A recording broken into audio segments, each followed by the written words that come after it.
and welcome to the Cult Cinema Circle podcast. My name is Jesse, and I'll be your host. Now, on today's episode, we're going to head over to Poise Magazine for our big girl editor job. We're going to go to a launch party where we're going to do a flash mob of Thriller, and then also we're going to realize that we've always loved our best friend from childhood. But anyway, regardless of all of that, today we're going to be covering 2004's 13 going on 30. Now, I couldn't do this episode alone, though, because I really hadn't watched this movie till recently, actually. But I wanted to bring a guest on. So, she is the MVP of the Cult Cinema Circle podcast. She's been on so many episodes of this show. And one express reason for that is because she literally lives 5 minutes away from me. So that's cool. But she's been on the episodes for Cruel Intentions, Legally Blonde, Clueless, all that stuff. Please welcome back to the podcast, Sarah Heidelberg. Sarah, how are you doing today? Doing good. How are you? I love that. Yeah, we're here on a Sunday afternoon, just chilling, hanging out. And I know that we actually, because we have strategy meetings here and there that are very informal, but we talk about this show every here and often and, hey, what should I do on the show or which movie should I cover and all that. And Sarah has been really good about giving me ideas and all this. And this was actually one of your suggestions, if I'm not mistaken. I think so, yeah. And, my history with this film is that I was 12 when it came out. And so I technically could have seen it, I guess, if I really wanted to. If I was, that gay, I guess. But, but I didn't. And this was a recent watch. Actually, you had come over to my home and we were hanging out for some reason. I don't really know why, but we were together for some reason. And might have been dog sitting. Yeah, dog sitting or something like that. And you were at our house and we had watched League of Their Own. We watched. Mm-hmm. And I think that was also when I watched Riding in Cars with Boys. I did that by myself, though. And I think Wasn't Dick part of it? Oh, I did have to show her dick. That's very true. You're right. One of his other ones. One of my other favorite ones. But then we watched 13 Going on 30. Yes, because I had not really watched it. And I remember asking you, I was like, is this a sad movie? What is this movie? And you were like, no, it's fun. It's nice. I was like, okay, cool. And so I watched it with you, and I really enjoyed myself. I really liked it. So that was my history. It was a recent watch, really.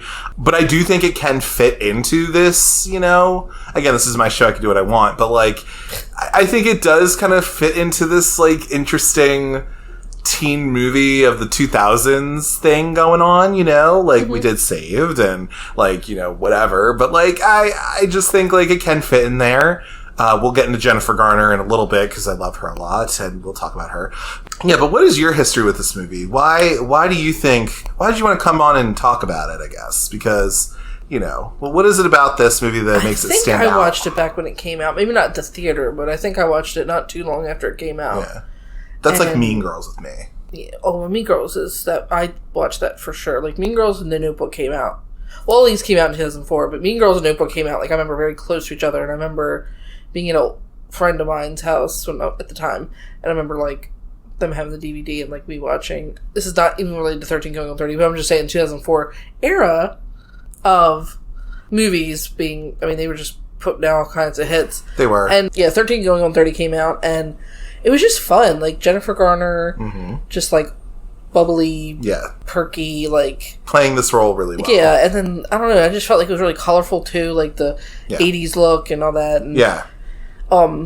But yeah, I think I remember watching it, and when this came out, I was about 14 or 15. Again, I don't know the month it came out. Oh, no, I do. It came out April of 2004, yeah. So I would have been, I guess, 15, maybe, we're going to say 14 or 15, I'm not sure, because obviously I'm a September baby, which I've said before. So I was probably 14 when this came out, so it's actually kind of was almost a perfect time for you, yeah, age to watch it, because I was literally a teenager. I wasn't 13, but I wasn't 18 or 9 or exactly 10. So anyway, but yeah, I don't know if I'd seen Jennifer Garner in maybe Pearl Harbor. Yeah, exactly. She was in Pearl Harbor, but that was obviously very sad. But anyway, and she was a small role in it. Yeah, very small. This is her lead movie, right? But yeah, she was. I don't know. It just was. Just let's give it a try. What's this about? Watched it, and then it's kind of You know, essentially, if you've never watched the movie, she wants to be 30, she wants to be older, as we all do at that age. She's in the 80s, and she's, like, hating her life as a 13-year-old. She's like, oh my god, like, when am I going to grow up? Like, when am I going to get boobs? When am I going to, like, and then just, boys like me? Right, and then magically turns into a 30-year-old. And then she wishes it happens, and then she's in the mind of a 13-year-old, but she's got the body of a 30-year-old, who's Jennifer Garner, and then just kind of, like, her trials and tribulations of finding that out. But yeah, I just think I was, like, the perfect age, like, when it came out to watch it for being 13. It's your demographic. Yeah, like, I think I want to say I was actually, I was most likely 14 when this came out. Yeah, I think so. But yeah, it was just, like, fun, cute, and I'm not gonna lie, and this has never changed about me, I love rom-coms, romantic comedies, and this falls in, for sure, romantic comedy / fantasy, because obviously you can't sleep overnight and then turn 30. Exactly. I mean, sometimes you might feel that way, but it's not realistic where you're 13 and it's also not too dramatic of a movie, but it has its dramatic moments that are, I think, shown in a dramatic fashion, but it's, you know, overall is still a romantic comedy. And, you know, and I love my romantic comedies. I mean, and there are good ones. My comfort movies. So this is just a good, like, fun movie to watch, and it's got good characters, good actors. Music, I mean, the music. The music's so good. The music, I mean, 80s, you can't go wrong with the 80s.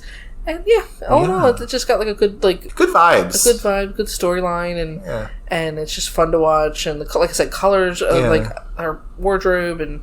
So good. Everything. So, yeah, I mean, I just always... It's been one of those movies that it's just a fun rewatch when you want to watch something I agree. that you've seen before. And I'm a very big person about that. I mean, don't even get me started. There's all kinds of movies I'm like that with. But yeah, and also the year 2004 with movies was just like chef's kiss, like, for real. There was a lot going on. Mean Girls was out. Right. Like I said, The Notebook came out. Napoleon Dynamite was another one. Yep. Which is completely off the scale of this. I love that movie, by the way. Saved came out. I Saved as well. 2004 just had so many, like... I mean, I know we'll probably miss another one. People are screaming, but, like, these are just, like, I remember Mean Girls, like, it's so quotable, whatever, and at one point in time, that may have to be done on the podcast, because it is... Yeah, we might. It may happen. It might, you know, if you have to give yourself a thought. But I just remember that and The Notebook, because that was, like, the first adaptation of, like, No, it wasn't really... I shouldn't say that. Well, Walk to Remember anyway, getting off track here, but anyway, but I just remember it being, like, a really, like... good movie year for, like, 2004. It was, and I think, honestly, for me, I love movies, and I feel like I've kind of dwindled down of what I've watched, but I feel like this 14, 15, 16-year-old me, I think, really got into movies, and I would want to buy them and go watch them, so I think that's where my, like, Dirty Dancing thing came from. Like, I watched it when I was younger, then I kind of, like, rewatched it, so I think my love of movies came back, like, 16 Candles, like... You also went through the same kind of thing, I think, because I was also there. But you went through kind of this, like, teen girl being interested in, like, the 80s movies of the time. And for sure. That kind of thing. And, for sure. You know, it's like... That's totally fair, and that makes total sense. You know, for me, This is about this time when I really started, like, really enjoying all kinds of... Just trying to watch different, you know, genre movies of, like, 80s and... 90s things I hadn't watched. Maybe, you know, not so much the Disney. You watched in the the Disney movies I watched when I was little. You know, like I said, we've said there's movies we watched that we probably shouldn't. Right, but then you also revisit them when you're a little older, and you're like, oh, this is what this was. Yeah, got it. But, I mean, you know, for me, like, for example, like, you know, I was always kind of into horror. That's what I got into. So, you know, you had, like, Are You Afraid of the Dark and Goosebumps, which, you know, were out when we were kids. But then I also got into, like, Carrie, and I got into other horror movies after that. And that's my kind of thing, my zhuzh, if you will. You know, so, like... And my zhuzh is romantic comedies. Those teen comedies that were literally targeted to your demographic. Yeah, so. And even though some may be offensive now for some places, I still like them. But anything around this realm, like How to Lose a Guy in 10 Days, I mean, really anything that came out within at least, like, 2000 to 2005, I mean, anything like that I pretty much watched and I liked. True. So this falls right in there. It does fall right in there, yeah. And Mark Ruffalo, hello. I mean, hey, yeah. Anyway, but as we normally do on the show, though, we're going to talk a little bit about, like, the figures of this movie, how it kind of came to be, and we'll move into a plot summary, and kind of, like, the legacy this movie has had. It hasn't been a huge legacy, but there is a little something there. But we'll get into that. Figures of this movie is that it was released on, as you said, April 23rd, 2004. It was directed by Gary Winick, who unfortunately has since passed away of brain cancer, actually, a couple years ago. But it was written by Cathy, Yuspa, and Josh Goldsmith. Gary Winick, which we discussed yesterday, also did Bride Wars. He did. Which is a good movie. That's got Anne Hathaway and Kate Hudson. Yes. She's like, they both like romantic comedy extraordinaires. Yeah, they're like bridal rivals or something. No, they're like best friends. Huh. No, they're best friends. The idea of that movie is they're best friends. They like literally from childhood, best friends, and they're like, oh, we're gonna have our weddings together, or we're gonna be this to each other's wedding, and then they obviously get the boyfriends and fiancés, and that's Steve Howey, I think, is Kate Hudson's, and I want to say Chris Pratt is probably at that time. I get the quote. Yeah, I have to look into that. But anyway, then something happens with, like I said, they're still best friends, all that stuff, and then something happens where they're going to have it, and they have it in the same place, and then it's obviously Bride War, so they kind of start feuding. That's a whole thing, and then whatever. Thing, right? But then, so that's which I like looked it up, and I was like, oh wow, Bride Wars. That came out a couple years after this, and then the other one was Letters to Juliet. Oh yes, which had Amanda Seyfried. Yeah. I was gonna say, I don't know if I butchered her name, and then I think it was his last movie, if I'm not mistaken. It was. I did read that in the trivia. That was because it came out in like 2010, and he died in 2011. And it had a guy in there too, the main the love interest, but I can't remember his name. So who cares? But yeah, he did. So as you can see, he kind of did like the rom-com. He got into that. He came from actually independent film. He knew Mark Ruffalo from years back. Which is interesting. But that is what, as far as if you've ever heard of movies, those are ones that I had heard of before that he did. And I'm like, okay. And was also produced by Susan Arnold, Donna Arkoff-Roth, and Gina Matthews. Gina Matthews also produced Urban Legend. I did an episode on it before.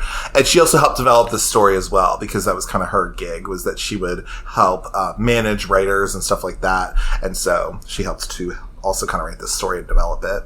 We're looking at a $37 million estimated budget, and then our gross U.S. and Canada box office of $57,231,747, and a gross worldwide of $96,455,697. I wonder if a lot of that was the music. Yeah, I don't really know. Well, probably for the budget, yeah. I was going to say that, like, they had a lot of... They probably had to pay so much money, dude. Like, it's crazy.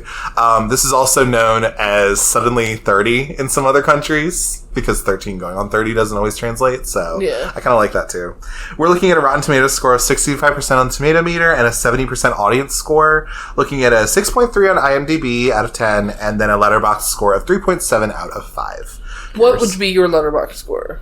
I have done my Letterboxd score on it. Hold on, let me tell you real quick. I literally watched this movie like 2 days ago. So mine now it's the same thing. It is 4 out of 5. I say, does this movie have its flaws? Sure.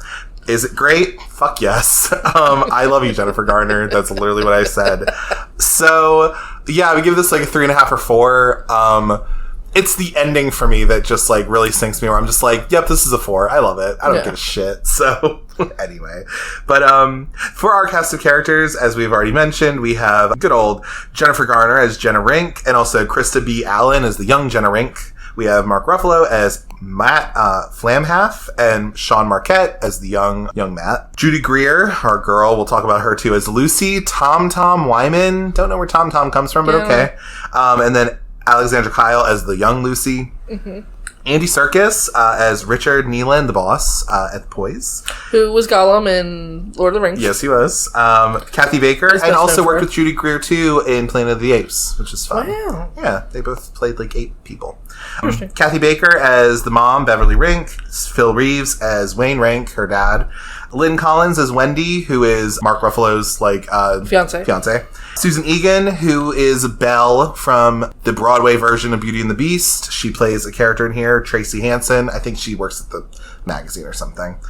Samuel Ball as Alex Carlson, who is the boyfriend, if I'm not mistaken. The hockey boyfriend. Marcia DeBonis as Arlene, who I believe is the secretary, who I love.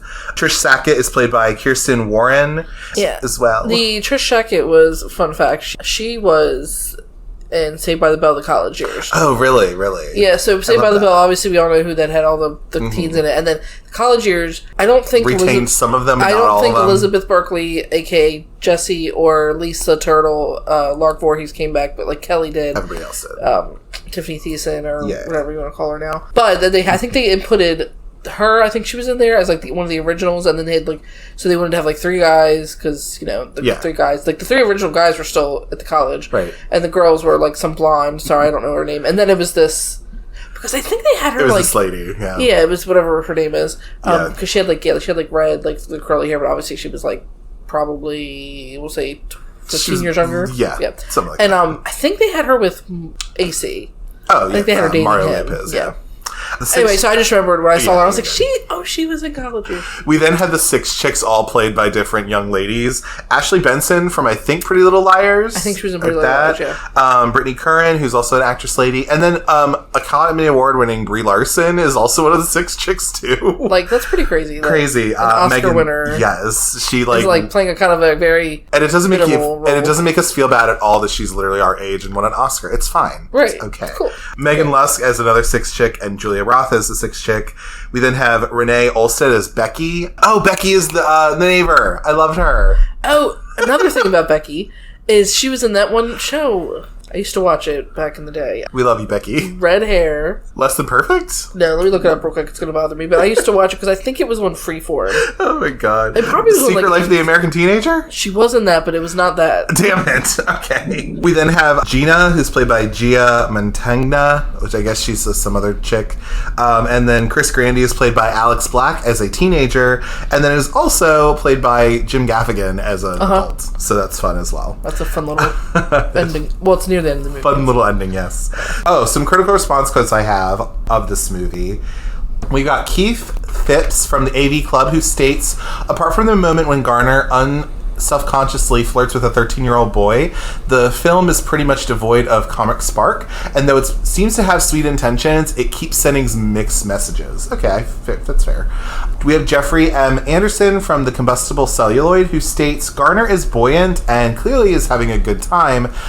Too bad the filmmakers didn't put any more than the most cursory attempt into building any other kind of plot around her. And then we have Jackie K. Cooper from JackieCooper.com, who states, Garner is great, but the movie is a Big-let, a smaller version of Big. So I think that's kind of funny. And we'll get into that, too. Yeah. But yeah, so some of the production history about this film, to be honest, I didn't find a ton on this. This chick over here, though, she has a DVD. Yes, I see, right? This chick over here has a DVD of 13 Going on 30 that I did not watch. I watched this on Canadian Netflix. But anyway, so there's probably actually some good information on those DVDs, I guess, to show, like, how this movie came to be, but pretty much in October of 2002, the director was in negotiations to direct 13 Going on 30.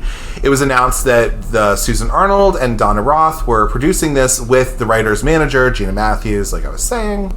And so, yeah, I guess they really were just, developing this, and then they made the movie. And so when it comes to casting this, actress Jennifer Garner was cast for the movie's lead role, and in order to film this, she shot it while she was on break from Alias, which we were kind of talking a little bit earlier. But do you know who else was considered for this role as well? Do you have it in your notes or anything?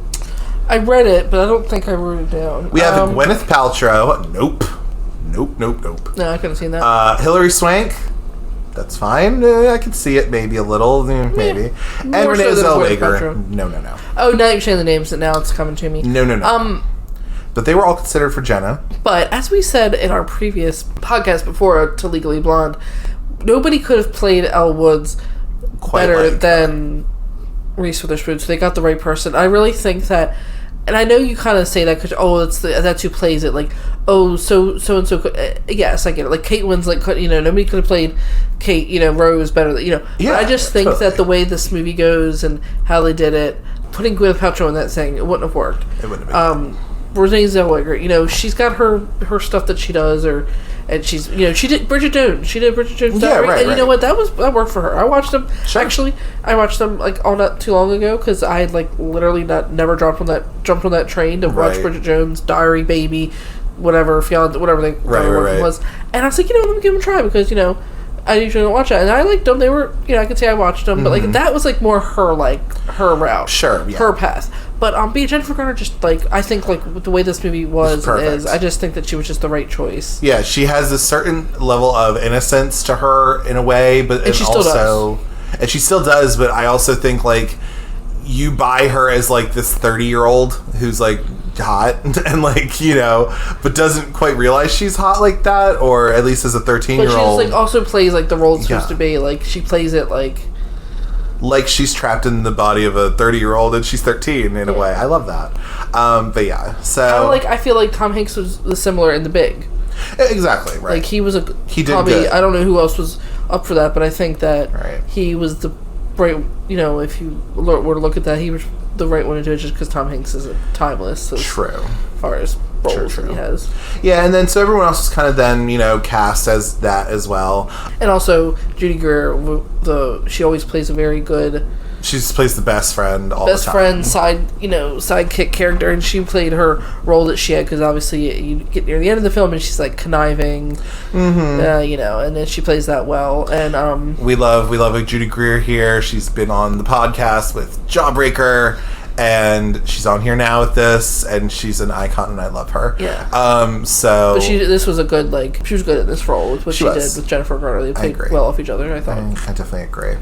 But yeah, so there's that. And then May 13th of 2003, this was filming in Los Angeles, Revolution Studios. So it was done in LA, New York City, and South Pasadena. Obviously New York City, because they did that for about 17 days they were there. But the interior... There's a shot of it where she's going to the party, and you see Times Square, so it's like... It's very good. Definitely sure that was done there. Yes. So a lot of the interior shots were done in LA, but they did go to New York for the exteriors, and then a lot of this took place from May to November of 2003. And so this was actually polished. The script was polished by Niels Mueller, who had lost an initial writing credit to, something with the Writers Guild. But, this was made by these two people, this guy and lady. Christopher Allen, who portrayed 13-year-old Jenna, also reprised her role as a younger Jennifer Garner in Ghosts of Girlfriends Past. Yes, I actually have that put here. Krista Allen looks like young Jennifer Garner. Oh my god, so much so. And also in the movie, which the Ghosts of Girlfriends Past, I like that movie. It's kind of like a... it's like a Christmas story. It's like... no. A Christmas Carol, yeah. Can you imagine you'll shoot your eye out, Jennifer Garner? Yeah, Christmas Carol. The teenage version, so you see when they're kids, and then... So there's teens, two different... Right? They obviously play... Like, children play them. And then the teens come in, and... You see Krista B. Allen. So Jennifer Garner's her. You already see Jennifer Garner because she's like part of the wedding. But it's a flashback. But it's a flashback when they're teenagers. And it's her. And it's her.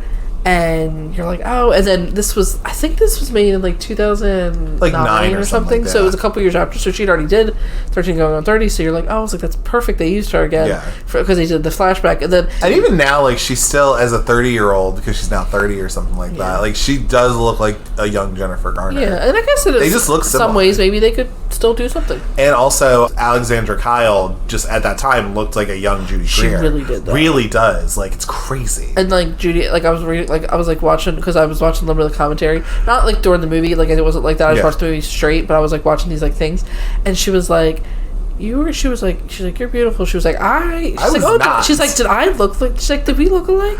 And she was like, no, I look like a little boy. Yeah, I look like a little boy. And she was like, no, I did not look like that when I was your age. Yeah. And then you put us next to each other, I did not look It's funny, too, because I think she even said that Judy Greer's mom, like, met her as well. And it's like, I was, like, looking at my daughter again. So it's like, at some point, like, it's really cool. Anyway, apparently, also in 2016, this was gonna apparently be adapted to Broadway, but plans didn't move forward for that. Oh, okay. Of course, they're gonna try and make a fucking musical of this, right? Like Legally Blonde, Mean Girls. They did it with all Heather's, like, technically whatever. All the anyway, but yeah, this movie does have a little bit of a legacy, and we already talked about it on another episode. But I love that this is also a movie that absolutely Ariana Grande watched. As a kid, because it's also in the Thank You Next video. Yes. And I think that's really cute. Yes, because I think we said that we did Legally Blonde, because she covers Legally Blonde, Bring It On, this movie 13 Going on 30, and the other movie she did, Mean Girls, yes. Thank you. But yes, so it's just kind of funny with that. I mean, not that it's had like a ton of a legacy. She only, I think, really did the one part. I think she only just did like the ending where she was the dollhouse, the red shirt and the hair and all that. All that, shirt, loved it. But yeah, the dollhouse. But yeah, I mean, I think this movie has had. I think this movie, for a legacy of some sort, it's had. I think if anything, like, it was something where I think this really was a huge break for Jennifer Garner, because this kind of like then launched her. For sure. I think, personally. And I think she might have been in a couple more romantic comedies. She did like Catch and Release, which I watched, which I don't really remember that too much about that movie, but I think I was maybe romantic comedy. And honestly, she's more in the realm of playing a mom. Yeah, she was also the mom in Love, Simon. I do own that Blu-ray though, but you know, she definitely plays like more family movies where she plays the mom. She's not bad in counterpart as whatever dad they have for the movie. She's not bad in Love, Simon. That movie as a whole is like, meh. But she's beautiful and wonderful, and I love her. Yeah. But you know, we love Jennifer Garner. I love Jennifer Garner so much. God, I love you. It's just like, I love that she's just like a chick from, if I'm not mistaken, she was born in Texas. She was raised in West Virginia. She went to school in West Virginia. Okay. Like, she's just like a down home girl. Where I got Connecticut from. Yeah, well, yeah, I get it. But like, you know, she's just like a down home girl who wonderful and nice. You see her like online, like on Instagram and all that stuff and stuff that she does. Like, she's just like always doing like just like silly things, like, but not like a dumb, like not in a dumb way. Like, it's just like a happy-go-lucky, like, you honestly God believe it type person. Yeah, and the fact that like she literally bagged Ben Affleck for a few years and had a kid or two with him. You know what I mean? It's like 3 kids. It's and like, her oldest looks literally just like her. Her oldest daughter looks just like her. What a blessing. Anyway, like, for real. She's like 15 or 16 now, and I'm like, I'm old. What a goddamn blessing. But anyway, so like, it's just one of these things where I think in particular, you know, I think, of course, we got to talk about the music a little bit. Of course, I mean, like you said, most of this budget probably went to music. That's what I'm thinking. I mean, you have Michael Jackson, the Go-Go's, Pat Benatar, yeah. Oh yeah, We Are Young with the whole sleepover. Yeah, fun little things about. So like, there's that. I'm just going on the IMDb real quick to kind of see what else is there. Do you have any other fun little notes that we have? No, not really. The one I want to say, but it's kind of it comes into it a little bit in the movie. Got it. So like, the costume designer, for example, is Susie DeSanto, and she did a few little things. She was White Oleander. She did that movie. I have something to say about that, but I want to do it when it gets closer to the end. Okay. Well, or when there's like, there's a shift or something. Well, yeah, you'll see. Just because I watched. Oh, she was also the Miss Congeniality costume designer. Wow. Yes, she did. Yeah. That's a good movie. I like that. It's funny. Yeah. I'm trying to think what else she did, but let me just see real quick. Oh, she did Teaching Mrs. Tingle. I also do love how this movie in particular. So we have the costumes, of course. We have just like the wonderful set design and all that stuff. We also have the choreography in this movie, because there is like at least one big dance number, of course. I wanted to give a little bit of something to Miss Marguerite Pomeran-Dirks. That's who literally was the choreographer of this movie. Do you know what else she also choreographed? She's done Miss Maisel, Fabulous, the Marvelous Mickey. Miss Maisel. No, that's Tony Basil, remember. Oh. So, no, she has done the Austin Powers movie. She did all of those, a lot of them. Oh, okay. She also did Dude, Where's My Car, funny enough. Yeah. So that's kind of fun. But she is also the person who gave us the wonderful choreography that is in both Striptease and Showgirls. Oh, wow. I know. Damn. And Never Been Kissed and 10 Things I Hate About You and all that stuff. So, nice. Shout out, Marguerite. Like, you're an icon with your choreography. You need to do 10 Things I Hate About You. I know. Yeah, it'll happen. Don't worry. We're going to do it. But yeah, so I mean, that's pretty much that. I mean, there's like the bit of a legacy that this movie has, or any of that kind of stuff, you know.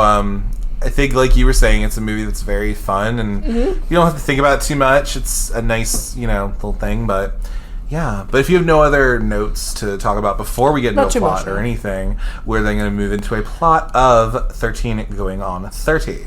So we have our intro sequence where we have the intro with the Go-Go's playing in the background. What song was that? I don't know. Okay. I don't remember. I know it's the Go-Go's, but it's not one of their... I was listening to it. I was like, what song is that? Yeah. Get out of here. Dun, dun, dun, dun, or something like that. Because I think they play it again. They do play it again. Okay. Yeah. I think they play it at the end almost, I feel like. Kind of like Legally Blonde, where they played the two songs at the beginning and end. Anyway, so now it's picture day at school, and we find out it's 1987, and so I was not born yet. You were not born yet, no. And so it's picture day in 1987, and we see that they have the picture day stuff. I looked pissed in all my school pictures, except for when I had. Let me tell you guys what I don't have access to all my yearbooks. Like I only have my senior yearbook, and I like my senior year picture. Kind of say. My other ones are okay. Like my 9th, 10th, 11th is okay. My middle school ones, forget about it. But there's like a way online you can like look up your yearbook. Like if it's not like every single yearbook ever, but they're not too bad. But I do remember, and I don't know if I'll ever see it again. But like I think my 8th grade yearbook picture was really good. I remember it being cute, but I haven't seen it in a long time. Yeah, I love that. But yeah, my 6th and 7th ones were horrible. I have them. Like a friend of mine. Like one of my best friends like had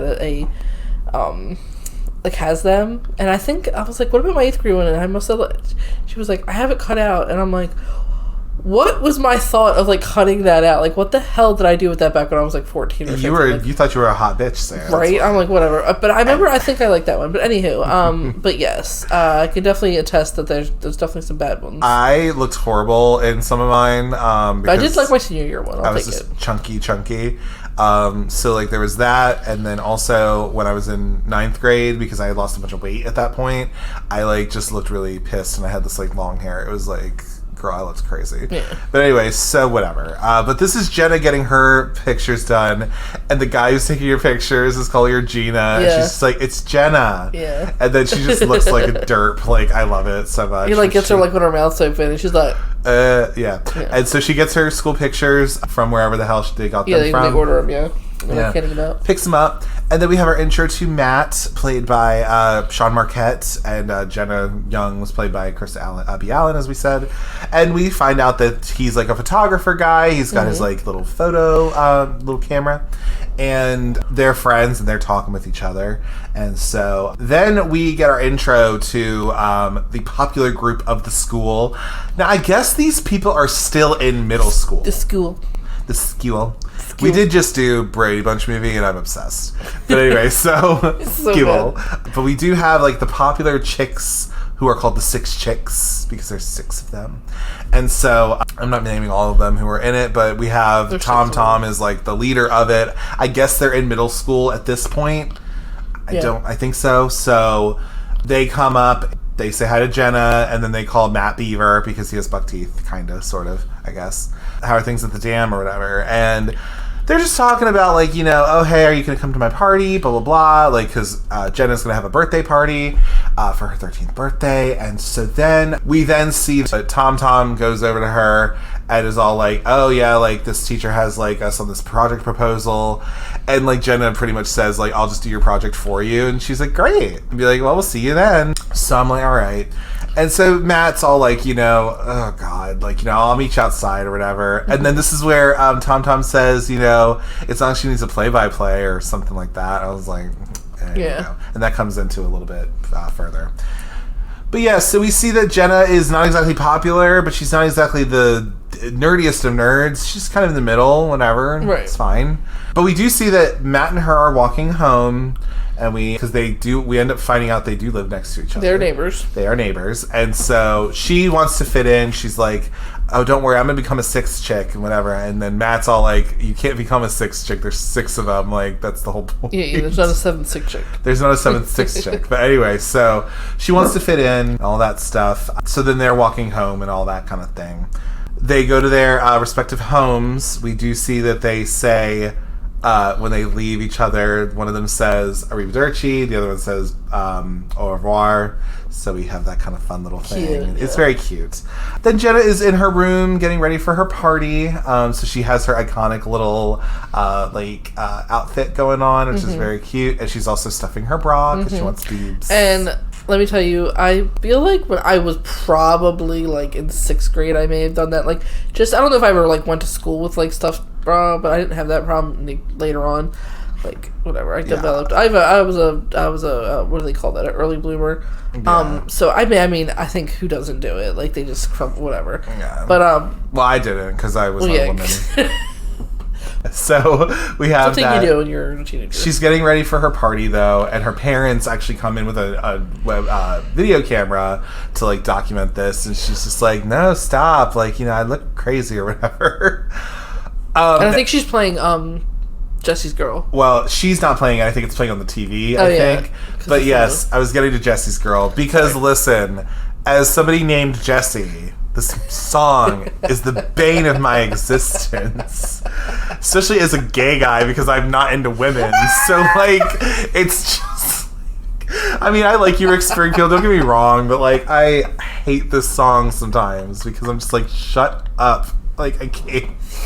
No, that's funny. I can't do it. But anyway, so it's a fine song though, and we find out that Jenna really likes Rick Springfield and all that stuff and whatever. So then we have her stuffing her bra, like I was saying, and also, so she's with her mom and dad, and she's all like, I look like a dork. Like, do you see this? Like, this is like, ugh. She's like, I want to look like these people, and they're all like, those are not even people. They're like models. Like, what are you talking about? Yeah, but that plays into... So she's like, I want to look like these models because, she's like, I look like a dweeb.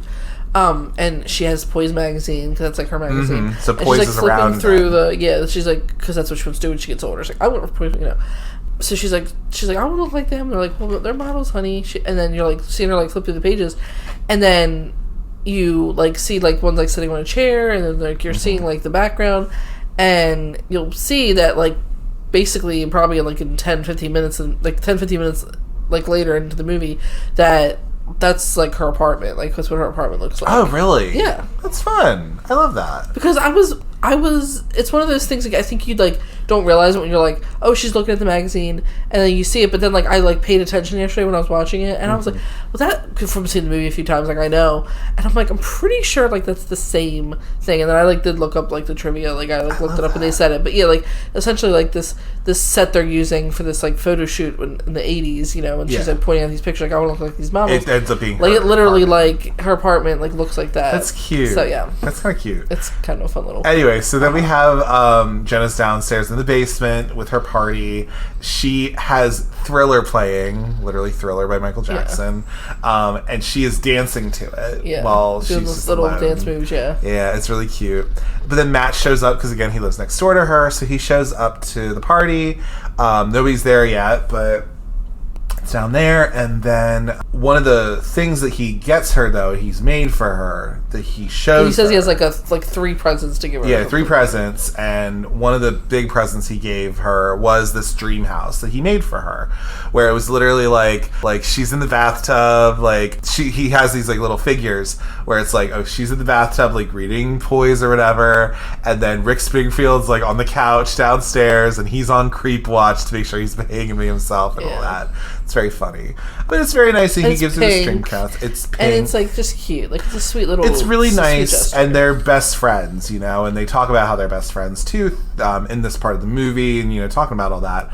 But then we see that she has the dream house, but then she puts it away because she's like, "Oh, the party's about to start. Like, I gotta put this away. Thank you so much, Matt, but we gotta put this up." And he also gives her wishing dust. He does. He gives her wishing dust as well to say, this knows what's in your hearts. Yeah. Whatever makes your dreams come true. So he sprinkles a little bit on there. It's very cute, yeah. So there's that. Anyway, I do have my notes. The youths arrive. I saw that. The youths. The youths arrive. So the 6 chicks. The 6 chicks. And then other... Chris Grandy comes, who's like... Jenna's crush. Yeah. With like his friends or whatever. And the party starts because they were playing Thriller a little bit beforehand. But then Jenna is like, oh yeah, the party's downstairs, guys. Blah, blah, blah, blah. Help yourself to the food and all that. And we have that she's... Matt's down there, though, because he's at the party. And he's playing Burning Down the House. Yeah. And he's just, like, dancing to it. And everyone's just like, what is this? Yeah. Like, we're 13 or whatever. But anyway.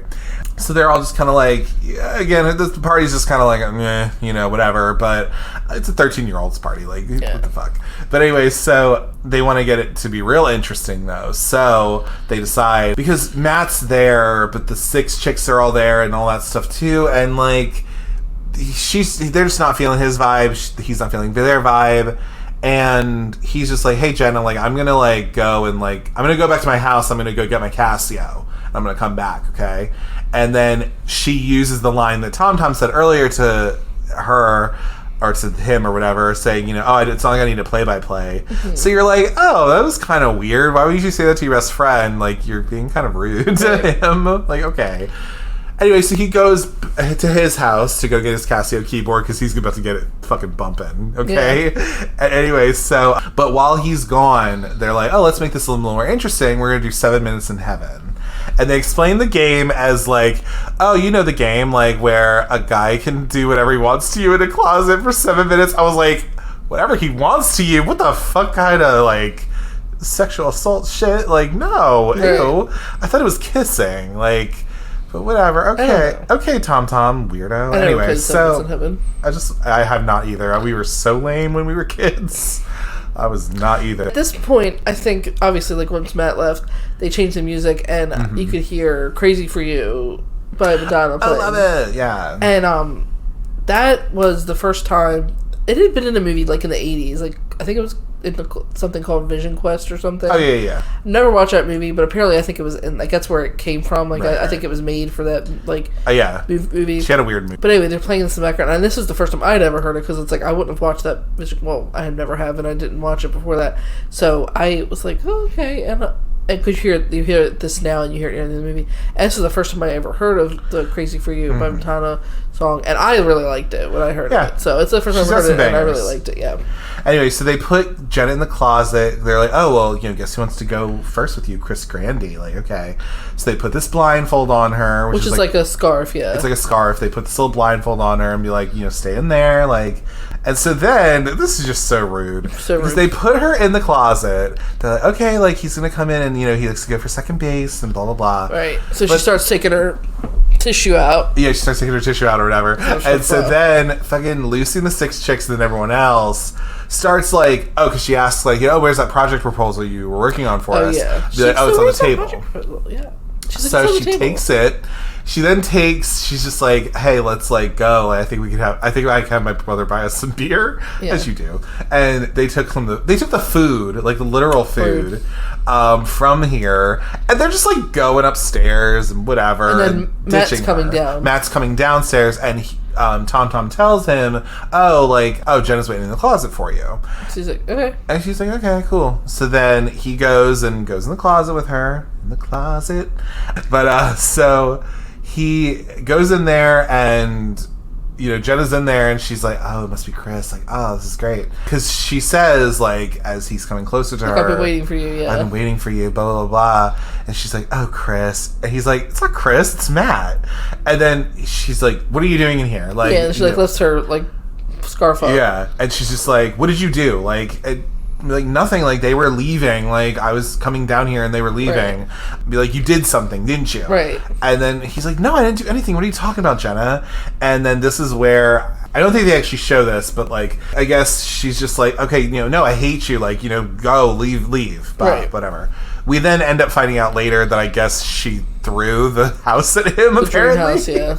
But we don't see that on the screen. They don't show it. They don't show it, but this is now, she's like in kind of a little bit of a fetal position, kind of rocking back and forth and in there. The wishing knocking it back, and the wishing dust, like you were saying. It's like falling, yeah. And she's like, I want to be 30, flirty and thriving. Which are just little adjectives that are coming from Poise Magazine or whatever. Yeah. And so she just keeps repeating 30, flirty, and thriving. Say that 5 times fast, Jesus. Right, Jesus. But anyway, so that's what happens with that. So she just keeps saying it. And then we kind of go into this whatever kind of thing where we are now just in a random place in the dark. Yeah.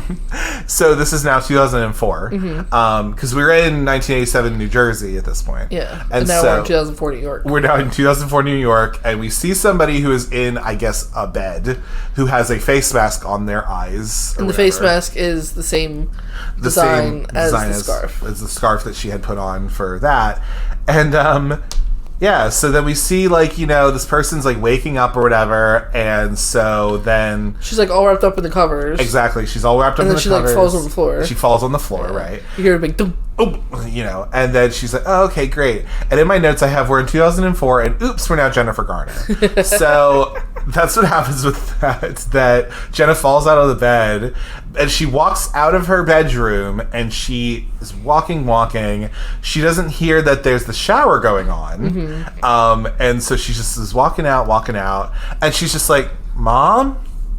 Dad? Like, she's like... In the mindset of her 13. Are like, what the hell? Where am I? Like, where are my parents? And she literally, like, comes, up to this, and then she comes across this mirror that is, like, right near the front door of her house, pretty much. And so she comes up to it, and she just lets out this scream, where she just screams, and then she, like, falls back into her living room. While we also see a shirtless man with a towel wrapped around him, also kind of doing that, and they don't see each other at some point.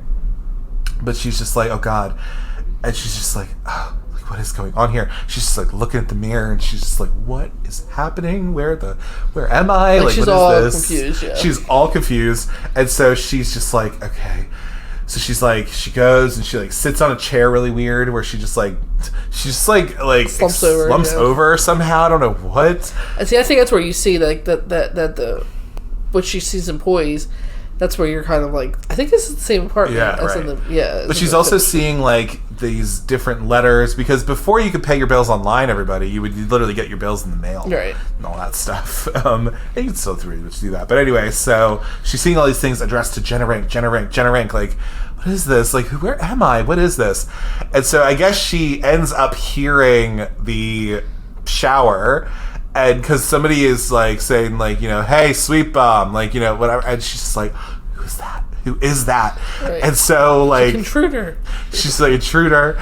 And then at some point she also hears her cell phone, but she doesn't know what the cell phone is. Like, yeah, right. It's one of those like old ass like. She's just like, ringtone sounds. She's like, what is that? And so then she like is like, okay, I'm gonna like protect myself against this intruder. And so she grabs an umbrella, and so she's like, I mean it, like, my mom and dad are gonna be back any minute, and they're gonna like do whatever. And so then this guy comes out, it's Alex Carlson, who he's just like, hey, sweet bum, like, oh yeah, like blah blah blah. He just is talking and being all hot and shirtless. And so she's like, you're naked. And he's like, well, not yet. And then like that's what we also see. Like, we don't see him obviously naked, obviously, but we see him. She like puts the umbrella up, so we don't see anything. And then she's like, I gotta go. I gotta get out of here at this point, pretty much. And so, like, yeah, she discovers there's a man there, and she's protecting herself with an umbrella. So she's just like, okay, I'm overwhelmed. Like, I'm hearing this weird music that I don't know what it is, and like, she is wearing her nightgown, which is really cute nightgown. And then she grabs her like jacket, and then. Does she have the umbrella? No, I think she keeps the umbrella there. No, she just uses it to protect herself.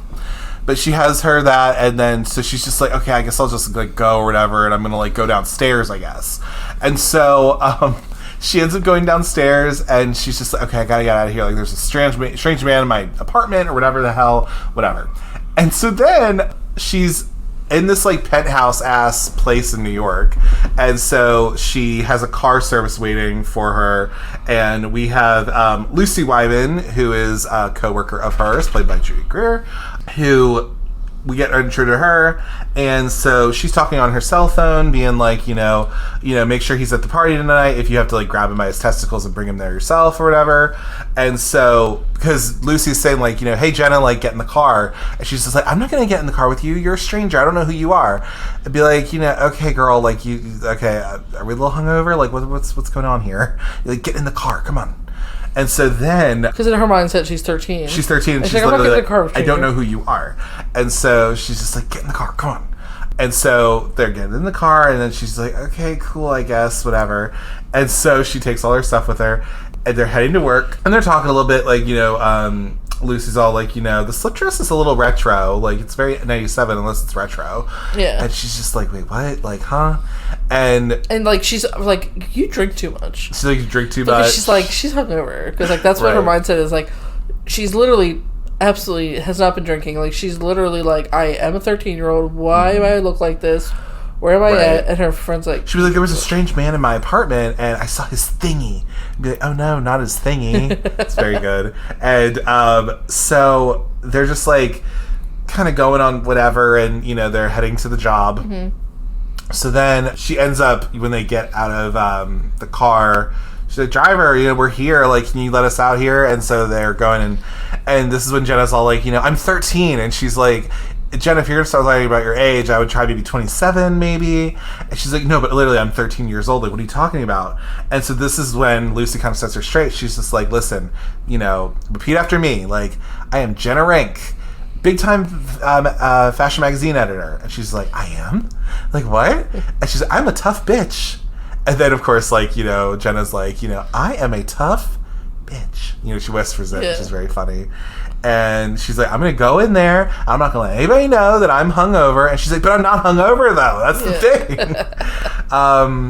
And then Lucy is all like, because the future of Poise depends on me. And she's like, oh, well, she's like, okay. Poise? Cool. Like, that's great, So this is where we find out Jenna knows that she's now a magazine editor. And she's just like, okay, I guess I'm an adult now. All right, cool. Oh, and also as part of this, because they were walking up to the workplace, and they get out of their car or whatever, and so then, because she's like, I had this really weird thing happen, like, at one time I was 13, and then I woke up and I was like, an adult now, and I just don't understand any of this, and that's when she's like, like that music, like that, what is it? And, Lucy's all like, it's probably Richard, like, your boss, like... short guy, kind of tempered a little bit, whatever. Yeah. Also, when they're walking into, like, when they get, and she's like, she's giving her a little speech. They have, like, they're, like, walking into the doors, or, like, where the doors are, like, to get into where they work. You see that they have, like, a big cover, I guess, of, like, probably the most recent cover of the month's Poise Magazine, and it has Jennifer Lopez. Yep. And... as we know. And, so I don't know if I really I mean, I may have realized it back when I watched this back then, but obviously we all know, if you are a child of this era, as we can tell, me and Jesse are both in our 30s. Yes. If you're any time around that age, or if you're around that age, then you will know that Jennifer Lopez and Ben Affleck were a couple for about 2 or 3 years. At this time. And they were engaged to be married, and they were benefer, that's what they, Jennifer and Brad Pitt had whatever their thing was, so there's all these, any big celebrity couple had, their name, and there was Benefer, so they were this couple that were movies together. They did a really bad movie together. They did Jersey Girl, which wasn't too bad of a movie. Are you referring to Geely, Sarah? Yeah. I think I watched that, but I don't really, I either didn't finish it, or I don't so Ben Affleck and Jennifer Lopez were together. And, I mean, everything was fine and whatever, and then they broke up, or they broke off. Broke it off. Apparently not too long before when they were supposed to get married. Anywho, then I don't really know how long...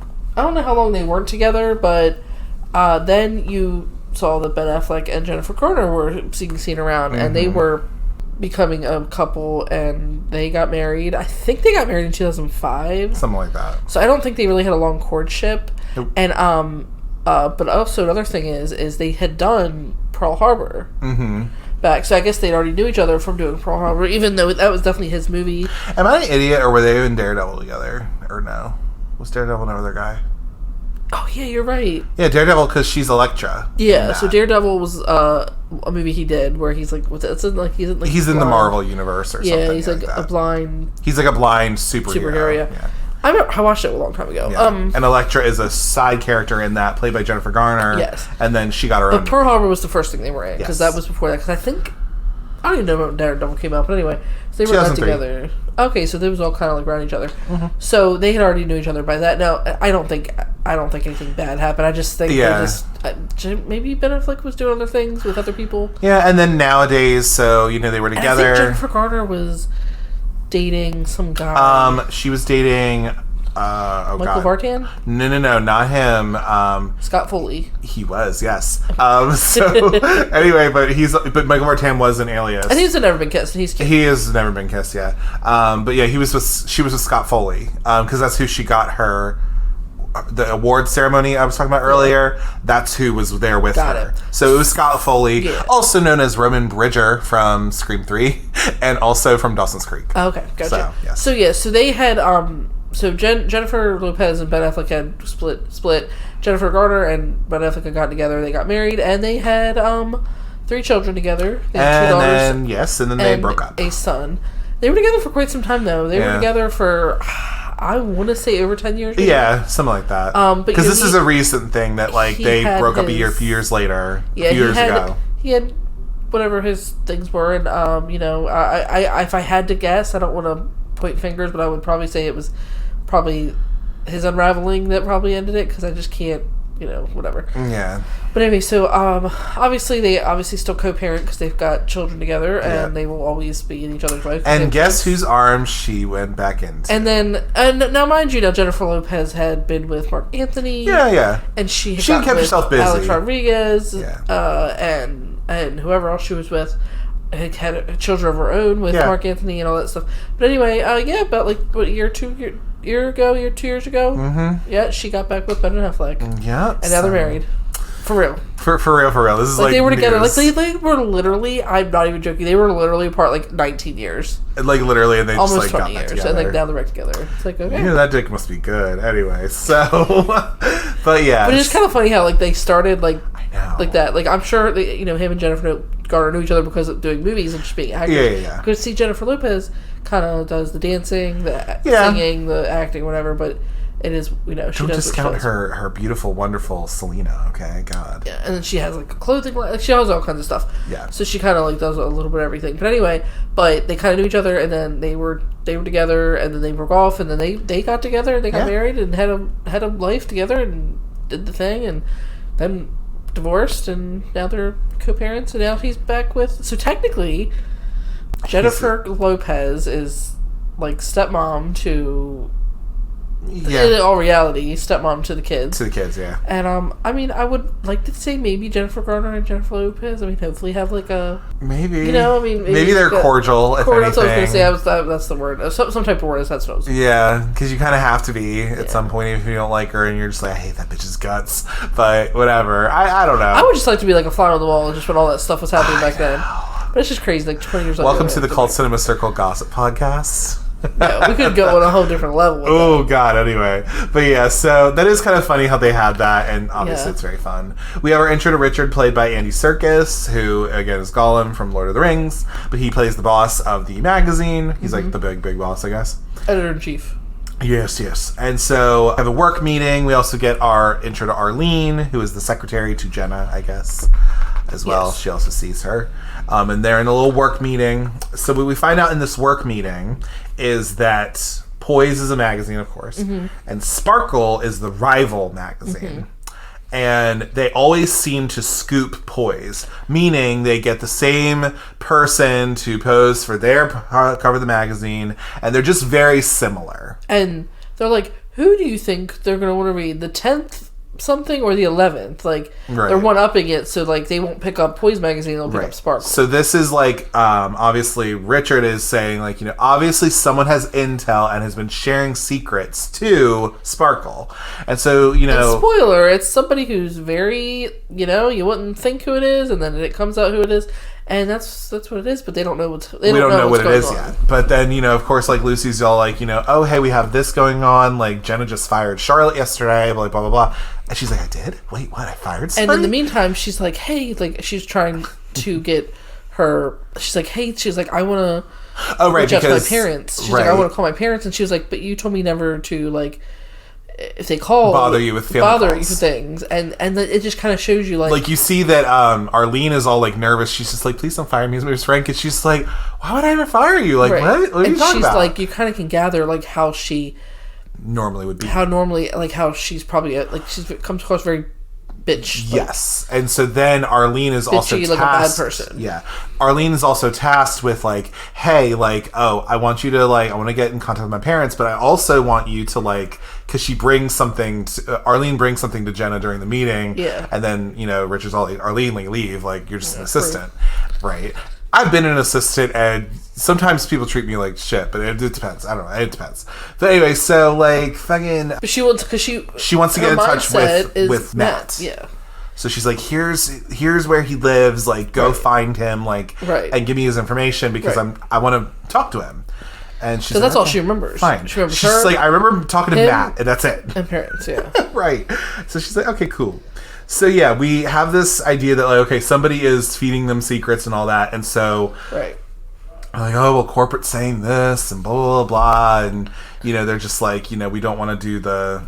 I don't think they talk about the R word quite yet, but like they're just like, listen, we need to like do something different with the magazine and all this kind of stuff. And so they are done their work meeting and they're out of the meeting. So then this is where actually Jenna's all like, wait, can I go to the bathroom? She's like, can I go to the bathroom? And so they're like, okay, fine, I guess.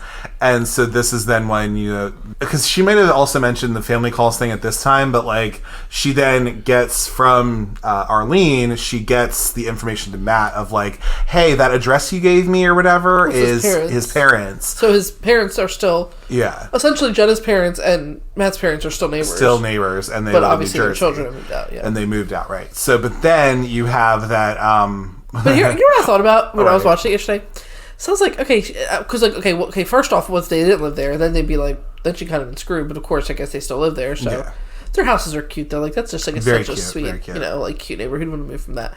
Oh, well, she said she was calling... Making Los Angeles look like suburban New Jersey. Yeah, well, she was saying that she was from, like, the card company or the Visa or whatever. Oh, yeah, and that she's very much in trouble. But like, it's like, okay, this is his parents' address. He used to, obviously he used to live there, like, years ago. But then there's, like, here's his shit. Like, they gave, like, his information out, like... I know, because they're just thinking, like, whatever. And I'm like, ooh, like, that's a little, like, sketch, but... It was 2004, whatever. That's true. It was a different time. Yeah. Anyway, so she gets the address. She gets the address because she's like, okay, I'm going to go. So she heads over to Matt's place. And she was like, should I cancel your 2:30? Oh, did she do that yet, or does she do that later on? Oh, maybe. I don't remember. Something like that. Because she's just like, whatever. She's like, I'm getting out of here. She's like, I gotta go. And so she's like going over. So she's like walking over to his Although, place. mind you, like, I love that she's still in her, like, lacy nightie. She's just in her nightie. All of that. In her, like, heels. Has the face mask on her still. She is just, wow. Looks like crazy. But anyway, so we have our intro. Yeah, so then we have, like, okay, so she finds out where he lives. He lives in the city. And then she's like, he lives in the village. Like, what village? What village? And she's like, Greenwich Village. And he's like, oh, yeah, of course. Yeah. Right. I did that. It was like, I do that. So she's, like, headed out. And she goes to this because I'm not from New York or anything, but I guess they have these, like, you buzz someone up. Yeah, because he probably lives in, like, a apartment that has, Yeah. It's probably got a lot of apartments in it. But she's like, okay, so he's in this, whatever. And so she sees his last name, yeah. And so be like, it's Jenna, like, da-da-da. And he's just like, I don't know who that is. And you hear cutting anything out, so you can't really hear it. Can't really hear it. And then be like, if you're from, like, Ming, whatever, like, come up. Twice. And so they ring twice. And she's like, okay. She's like, let me in. And so she's, like, knocking on the door because she got the apartment number. She's knocking on the door. And then he's all like, you don't look Chinese.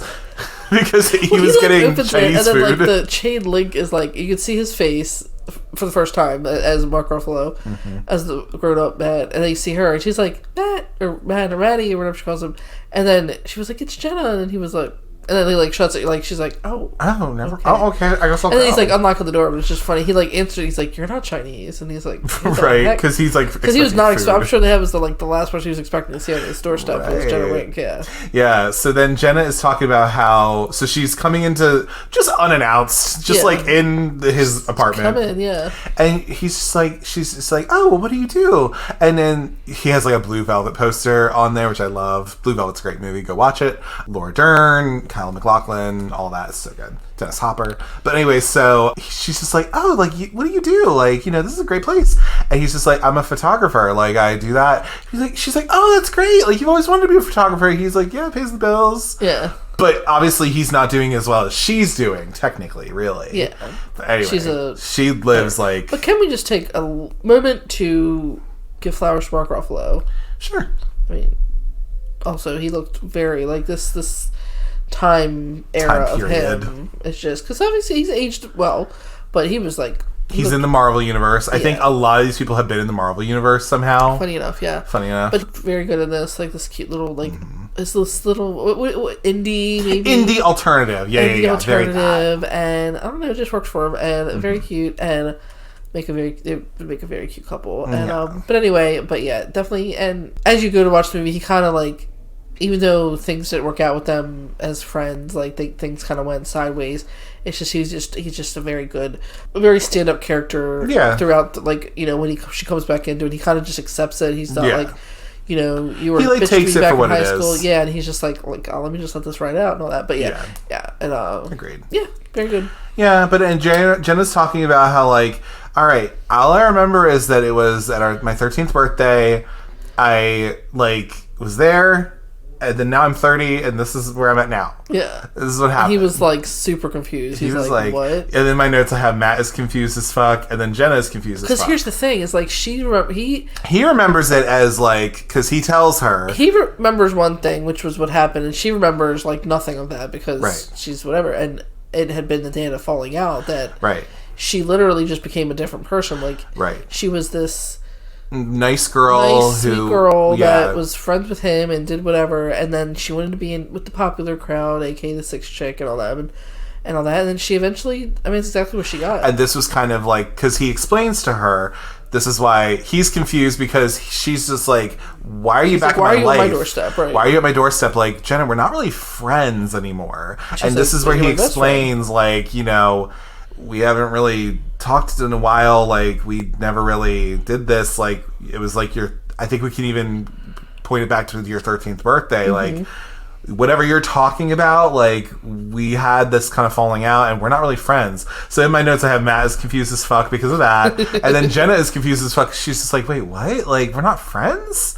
And she's like taken aback a little bit about that. And then this is where he explains, like, you know, they drifted apart, you know, and all this, and ties it back to the 13th birthday. And then Jenna is just like, you know, this is also where we have how they drifted apart, but then Jenna's just like, you know, she's like, I need a fluffy pillow. I need, like, something. A glass of water, because, like, she just can't take all this. And he's just like, oh, okay, fine. Like, before you freak out. Let me get that for you. Let me get that for you. So he gives her a glass of water and also a pillow, because she's just like, oh. So this is also where, like, because she doesn't live in New York, normally, she doesn't know where she's at, so she has to be figured out how to get back. I think I need to take you back to your house. I think I need to walk you back there so you know where you're going. And so this is where they're also talking about, like, how they've drifted apart and, like, all this kind of stuff. Right, like what happened, And Jenna has come back home and is finding out about her life. Because at first, like, he was just going to drop her off there and be fine. But then she's just like, because he says something about, like, St. Bart's. Like, I thought your crowd does St. Bart's here for Christmas or whatever. She's like, didn't I come home last Christmas? And he's just like, I don't know. Like, I thought your crew does St. Bart's for this. Yeah. And then I love how she says, like, when he's, like, trying to leave and whatever, she's just like, who's St. Bart? And she doesn't know that that's a place. And he's like, okay, maybe just let me stay a few minutes. Let me stay for a little bit longer, because I think I need to help you a little bit. Yeah. So I mean, she's like a literal fish out of water. She really is. She doesn't know what's going on. Yeah. So Jenna comes home. She finds out about her life. So this is where we find out, because they have yearbooks and stuff like that, that she ended up becoming a sixth chick. Being the leader, essentially. Being the leader, essentially. Being prom queen. Pushed out Brie Larson, I think, because she's actually not in there anymore. But anyway, so, but she had that. She became prom queen with Chris Grandy. And she's like, wow, everything I ever wanted came true. And he's like, yep. He's like, yep. Yeah, good for you, Jenna. That's great. Great. Lovely. And so she's even like, I got thrown by the wayside. And I got thrown by the wayside. And he even says, like, you know, like, Tom, like, what about her? And he's like, yeah, like, you became really good friends with her. Actually, I think you actually work with her. And she's like, oh, Lucy? That's who that is? Be like, yeah, she's very into the plastic surgery movement, and whatever. But this is when we then find out that Tom is actually Lucy, and they're best friends now, and all that kind of stuff. Best friends, we'll get into it. We find out about her life and all that, and this is also where we get the phone call of the limo service, where they're confirming her limousine, and she's just like, they're just like, I'll be prepared to take my ride at that time. Can you tell me where I'm going? And they're like, the hill, whatever the hell, blah, blah, blah. And then she hangs up off the phone. She's like, I'm going to a party in a limo. And then he's like, that's great, Jenna. Like, it's like, wonderful. I'm going to peace out now. I'm going to peace out now. And she's just like, no, Matt, it'll be really fun. You should come by. It's at this place. And he's just like, yeah. He's like, yeah, I get it. Like, I don't know if I could just come into that, though, but whatever. And anyway, so Matt does leave, though, because he's like, all right, I'm gonna leave now. You're going to get ready for your party that you're going to do tonight. Because they were talking about that a little earlier, that they're going to be there tonight for the fucking, like, some fancy schmancy party or whatever. Yeah. Anyway, so then Matt leaves, but before he leaves, she does do the thing of, you know, she's like, hey, Matt, like, you know, arrivederci. And then she wants him to, like, do the call and response or whatever, and then he's like, I'll see ya. And she's just like, Matt. And then he's like, au revoir. Yeah. And then it's, like, really cute, and then he's like, oh, God, what have I got myself into? But anyway, so as he leaves, she's then getting ready for the party because she's just like, ooh, like, I'm an adult woman now. So, like, I'm going to, like, wear these outfits and I have these boobs. Yeah. And, like, I'm going to wear this makeup and be, like, whatever.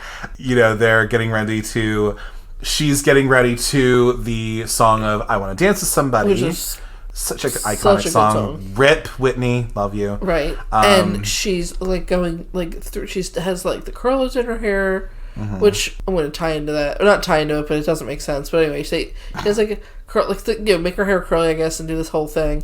And then she's, you know, in her little thing, getting ready, this little nighty thing, or she's wearing something to get ready in. I don't think it's a robe though. But anyway, so she's like feeling her closet, and she's like, oh, like, what am I going to wear? And shoes and galore and purse and all that crap and all that stuff. And she's doing her makeup, so you could like see her like trying to put eyeliner on and then trying to put like these fake lashes on, and it's just kind of like she's missing. Mm-hmm. I mean, she gets it, but and then all this music's playing, and I liked her pink lips, like really pretty pink lips she had, and it's so funny because they had her putting like I guess lipstick on, but then I don't remember these things, and it's so funny because it's so 2004. They had this like lip gloss thing where if you remember part of the movie where she's doing her makeup and all that stuff, like there's this thing, and I can't remember what these things are called now, but it was these things that like it was kind of like it was like a lip gloss, and it was like you had like a pop, or not a pop, like a top on it, and then you take it off, and then you would like crank it. Yeah, I couldn't think of the word because then like the gloss would come out, and then you had like this brush that you would like brush it on your lips with. I remember having one of those. Oh God! And I guess it was just to make it really thick. But I just like when I saw that, I was like, oh my God, I remember having one of those, and I can't remember what the hell they're called. I don't even remember making them. Love it. But yeah, so she had her old like get up on. And which the outfit, I have this fucking outfit, is iconic. Funny, but see, the thing is, again, that outfit, the dress she's wearing, again, I feel like plays back into the scarf from the beginning of the movie, and it plays into the blindfold. Remember how I was talking about her hair? Like it looked like her hair was in these curlers, or she had something where she wanted her hair to be curly, and then like you have her hair like in this updo, and it's like not curly at all. I know, you're like, why were you putting your hair in curls? Like, what was that about? Because she ended up having it, like, I mean, it was cute. Was it just to get out of your face? Like, what is this? It was weird. I was like, okay, like, I thought that were, because I was like, maybe it was curls. And then I, like, looked and I'm like, nope, that's not what it was. Then she had, like, this, like butterfly necklace, like this jewelry necklace on, and these things. But yeah, she looked cute. It looked good. She looked very cute. Yeah. Anyway, so she's out on the town, and she goes on the elevator where she meets Becky. Yep. Renee Who's the Olstead. Renee Olstead. Mm-hmm. And she's just like, hey, and then be like, you know, I'm going she's to party. talking to her like she's 13. Right. She's talking to her like I'm a 13-year-old. Yeah. Hello, fellow kids. You're an actual 13-year-old. Right. And then, in 2004. Becky's even like, you know, yeah, like, because Jenna's all like, you know, oh, like, Becky's like, why are you talking to me? And then she's like, well, why wouldn't I? Like, we're neighbors, right? And she's like, yeah, but you usually ignore me. And she's just like, well, I want to talk now. It's fine. Yeah. And so. Also, can I just say, because I know in this scene that, like, they've got these little itty bitty purses, and like they were just a thing back then. They weren't like these big, like it wasn't this crossbody, it wasn't these it wasn't whatever is in now. I mean, it was these little tiny purses like you could fit like nothing in, but it was just and so she's it was like, a moment at the time. They're out of the elevator, and they're going, and you know, be like, oh, hey, maybe we should hang out sometime. It might be fun or whatever. Then she goes to the party, and Jenna's getting lit because she's like, oh shit, I can drink. Ooh, this is great. So she gets pina colada. She was like, what does she say? She's like, you know, I'm totally over 21. Like, do you want to see my ID? And then they're like, yeah, girl, I know you're over 21. Like, you look like you are. It's fine. She was like, but like, okay. But basically, she's like, put alcohol in that bitch. Let's do it. Like, don't make it a virgin or whatever. It's very funny. And then, so Lucy and her are together, and they see Trish from Sparkle, Who's Saved by the Bell girl? Saved by the Bell girl. College Years, sorry. College Years girl. But anyway, so she comes up, and then they're, like, having this kind of catty back and forth or whatever. Like, right, because they're rivals, yeah. Because they're rivals, so, like, you know, Lucy also, says something. Can she be in that party? Like, I thought about that. I'm like, if this is, like, a Poise party, like... Maybe. Whatever, I don't know. But anyway, so... Like, I don't know if they had, like, names at the door where they're just like, something like can that, you come right? in? Yeah. But, yeah, so there's that. And I was like, okay, cute, whatever. And then Lucy says something about, like, you know, oh, are things gotten so bad that you have to come to our party? Like, take some crab for your purse or whatever. Let's go to our party. And then you have that. So she reads, because then, like, Jenna's all like, you know, you're rude and frizzy, and I don't like you very much. It's very matter of fact or whatever. But then, fucking, this scene's, like, there's a lot going on, but, you know, Richard comes up and he's just like, do I stink? Like, do I have an odor or something? Because he's like, this party is not really doing much. Like, what the hell? And so, kind of like harkening back to like how her 13th birthday really wasn't much of going on of anything. You know, you have that going on. And then, but Jenna's even like, you know, well, if you had anything that had a rhythm, like, you know, maybe people would be more interested. Because they had just some like normal, like, yeah, they had like regular some music, normal ass music or whatever. But it was just like, okay, whatever. So anyway, but like, they're just like, well, let's see if we can liven this up because we need to liven it up, or whatever. And so she's like, all right, I'll be right back. So Jenna goes up to a DJ and is like, hey, play this. And so they start playing this music, and it ends up being Thriller again. And this is literally just her deciding to start a flash mob to the song Thriller. And, you know, she's doing all the dance moves and everything like that and everything. And people are actually, because everyone before that was just kind of being standoffish, like kind of just like very aloof, if you will, that kind of thing. But now people are seeing this like chick who, again, is like a 13-year-old in the body of a 30-year-old. But she's just like, oh, just dance to one of my favorite songs, like whatever. Right. And it gets people interested, and they also want to join as well. And they get the party livened up. Fun fact, Gina Matthews is in this flash mob as well. She's like one of the dancers in the back. Yeah. And a lot of these dancers were actually part of the choreographers kind of like group of people. So they were brought Matt back. comes in. And Matt comes in, and then she's like, Maddie, like, you know, come and on. He's like, no. He's like, I haven't done these moves for like 15 years. Like, what the hell? But then he gets into it. And it's just like a very iconic part of the song or the movie, because it's showing that like she still has this like childlike wonder to things, even though she's a 30-year-old living in New York City, being a, you know, whatever. She doesn't know how she was before. She just knows what she is now. Right. And that's what it is. So... But then I have Jenna is out in the town, so the party is a success because of Jenna and like getting everyone together and dancing and whatever, and be like, oh, okay, great, awesome. So Jenna's out on the town, she's like shopping or something, or she's just like enjoying her life or whatever the fuck.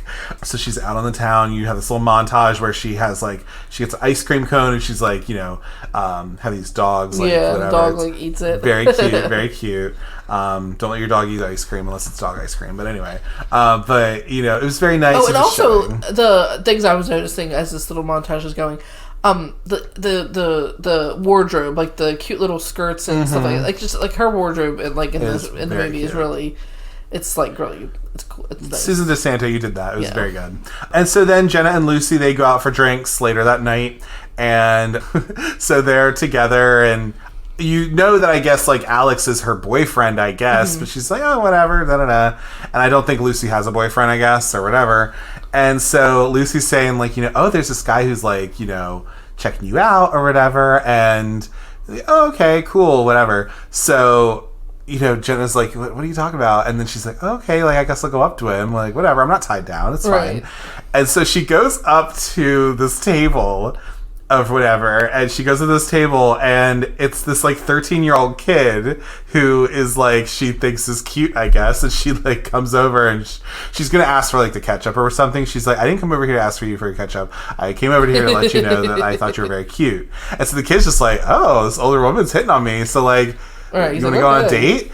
And then Lucy's just like, no, we gotta go. See ya. She's like, do you want to go to jail? I meant that guy. And then she's just like, because in her mind, she's like, that guy is a teenager. He's cute. I don't want this old man. She's like, 40-year-old guy. Yeah. And she's like, what are also, you doing? that like older guy was. He wasn't even. I'm like, yeah, whatever. I wouldn't. I thought he was cute. Yeah, so then that's kind of a weird part of the movie a little bit, but anyway. But then, so they leave out, and they're like kind of on their respective ways back. So Jenna and Matt actually end up running into each other because Matt was like at a nearby restaurant, bar, whatever the fuck. So Jenna and Matt talk a little bit because also I think Alex is out on the town too. Like he's out, and he's like a famous hockey. He's player. like a famous hockey player who's dating her. On the Rangers, like New York Rangers. Rangers. So like he runs over across the street and be like, oh yeah, like. But you do find out that when Jenna and Matt like, oh yeah, this is my friend Matt, like blah blah blah, whatever. And he's with Wendy. He's with Wendy, and we find out that he is actually engaged. And then Jenna's like, oh, that's nice. Right, Great, awesome. And she's just like, okay, cool. Like, he's engaged, I guess. That's great. So she's like, all right, cool. And then they all kind of meet each other because Alex comes in there and whatever. Yeah. And then Alex is all like, hey, do you mind if I take Jenna off your hands or whatever? And then Lucy's all like, go ahead, that's fine with me. I have a little something going on anyway. I'm going to go back in the bar. Yeah. Just fine. Also, I love how these 30-year-olds are just going out. I'm just like, I'm 30. I don't go out at right. all. I'm like that is not me. I'm not doing that. That was like my 20s. Okay, listen, you do that when you're in your 20s. I want to go to bed. Yeah. I want to go to bed. I guess 13 going on 20 or 13 going on 25 doesn't have the same ring. Dude, I guess so, right? Anyway, so then, so Jenna goes back to Alex's house, with that, and because she is not at all sexual, because she's a 13-year-old in her mind, like she sees his fish there, his little shark or whatever he has. So, do you have any games? She said, do you have any games, Battleship or Operation or any of this kind of stuff? And then he's all like, oh, I got this thing. And she's not into making out at all because he's trying to make out with her because this is his girlfriend, I guess. But then she's just like, she said, oh, no, I don't want to see that thing again. Like, he starts doing a striptease. He's like, I did owe you that one striptease. Yeah, I owed you that, yeah. And then she's like, oh, no, I don't want to see that again. But you know what? Jenna has boundaries. And I appreciate that. And he is not being very respectful of those, so, you might need to cut him out. But anyway, so, again, this is just showing that it's just like, she is supposed to be so innocent, and in her head, she is. She doesn't know about how she actually is, which we'll get to in a little bit. Right, because, if you were to turn the clocks around 3 days ago in her actual she was only a 13-year-old girl. Well, no, but if you were to do it like when she was an adult, she would have been completely different. Oh, completely. Right. Yeah. But then we have our meeting with redesigning Poise because the corporate has said, like, hey, our numbers aren't great, blah, da, da, da, da. Right. So, like, we need to redesign. And so, for example, like, Lucy says something about, like, that would be like, career suicide. Like, it's not... like that's like a death sentence, like, all this. And then Jenna's all like, well, don't worry about it. Like, we could maybe do this, like, if we need to do a little something different, like, let's not be afraid to change some stuff, if we need to. So we have this whole redesign, and again, that's like the meeting that they're talking about and everything. Mm-hmm. They leave the meeting, and then Jenna goes back to her office, and she's like doing her big lady job as you do, and she's like circling things and choosing like different shots or whatever, and she has her assistant or whatever, and the assistant has this guy who's like trying to come into her office, and then she's like, okay, well, I guess he can come in here, that's fine, or whatever. You were gonna say something? Yeah, I was gonna say the guy that comes in is supposed to be somebody she worked with, husband, like Tracy. Yes. Or whatever. Tracy from the art department. Yeah. But it's funny because I noticed when we were in the thriller dance scene, that because Anthony Richard, their boss, was holding like their drink, and because they went out there and started doing the dance, so you're not gonna have your stuff in your hand while you're doing the dance. So she'd given it to him, and then he wanted to go out. Like Richard wanted to go out and he's like, I want to go do the dance or whatever. And he handed the stuff over to this guy, and the guy is actually this guy. Yeah. Because I was like, wait a minute, that's the creep that comes into the Yeah, but anyway, so I don't know if I ever realized that before. So she like comes in, because Arlene also said like, this Alex guy was like calling or whatever, and she's just like, ugh, can you tell him to go get a clue or whatever? Blah, blah, blah. And then she's like, oh, this guy from like, he's coming to see you or whatever. In reality, he wasn't bad. He was her boyfriend, and she's just kind of like, what? She's just like, oh, no, I don't know about all this. This guy that comes in's a creep, yeah. But then this guy who comes in, like, he's just like, oh, hi. She's just like, oh, hi, like, you know, blah, blah, blah. And then he just immediately starts making out with her. Or tries to. And she's just like, oh, what are you doing? Like, you're a married man with somebody I work with. Like, what are you talking about? And he's like, that hasn't stopped us before. And so I say in my notes, like, she's low-key a cheater because she's going along with I this. love the, like, thing she, like, the little outfit she has going on. Cute. And, like, the cute little, like, stick she has in her. Yeah, the little chopstick she has in her hair. Like, oh, because if I'm not mistaken, I think that beforehand, if I'm not mistaken, she is getting ready, and doesn't she go down and she's talking to Becky about something? I think so. There was that, and so she's just, because she says love is a battlefield to Becky, and she's like, wow, deep. And then she's like, have fun with factions. She's like, have fun at work. She's like, thanks. Like, it's so cute. I love their little relationship. But anyway, so then, she's being a cheater, kind of, sort of, and she doesn't realize it. She's like, oh, shit. So she's like, but she does kick him in the nuts, which is really good. Yeah, she, like, kicks, and then it's funny, because, like, she has, like, these, like, it's not like you can see right into it, but it's like frosted windows. And you can see that, like, she hits him, and then Arlene's like, oh. She's like, oh, good job. Yeah. But then Jenna leaves out of her office, and she then ends up overhearing Lucy and somebody else from the art department just low-key being a bitch and being like, you know, I don't know what's gotten into Jenna the last few days. Talking smack on her or whatever, and be like, pretty much trying to make her downfall. And she's just like, the way Jenna was, like I said, if we were to rewind this a few days ago, she would have been that bitchy, conniving person. Yeah. And more similar to Lucy. And Lucy were very similar, so that's probably why they fed off each other so well in that thing. And then now she's acting all doe-eyed and stuff like that, and innocent. She's like, what the hell is wrong with her? Right. So she's like, fuck her. Exactly. I'm like, yeah, so she hears that. And so I have it over here as Tom being a bitch. So she's being a bitch as she reflects in her giant penthouse is what I have. Because she goes home and she's just like, oh, okay, so I'm low-key cheating on somebody. I'm being a cheater, number one. I also have this girl who's apparently my best friend, but she's actually not my friend. Right. So I'm just going to go and, like, sit in my gigantic New York apartment and just reflect as you do. So she reflects a little bit. You see her sitting on, like, her couch, and she's just, like, kind of like, okay. She then goes to Matt's house where she's like, hey, you up for a walk? Like, let's go take a walk. She and Matt go on and take a walk somewhere or whatever, and he's just like, okay, fine, cool. So then Jenna at this point realizes that she's not a nice person, because she even says, she's like, Matt, I'm not a good person. She's like, talk about her feelings. Yeah, and she's like, Matt, you're my best friend. Like, even though he's like, no, I'm not, but like, okay, I guess, whatever. He's taking it in stride, but he's just like, I've just realized that I'm not really that good of a person. So like, I don't really have friends that are real, and I don't have... I don't talk to my parents. I don't do any of this stuff. And this is where this movie gets a little bit dramatic and deep, a little bit. Right. Where, you know, she realizes she's not a good person, but she wants to be better, though. And plus, also now she's like, so now we're going to have to redesign this shit with Poise. And I guess now it's going to be like, now that I know that Lucy is not my corner, all right, I'll play her at her own game. I'm going to redesign this shit really, really well, right? We have that whole scene. It's very nice. It just shows that, like, you know, Matt is still just like, all right, girl, you do what you gotta do, I guess, right? Yeah. So Jenna is riding the train back home. I think she's in a subway car, but then she also...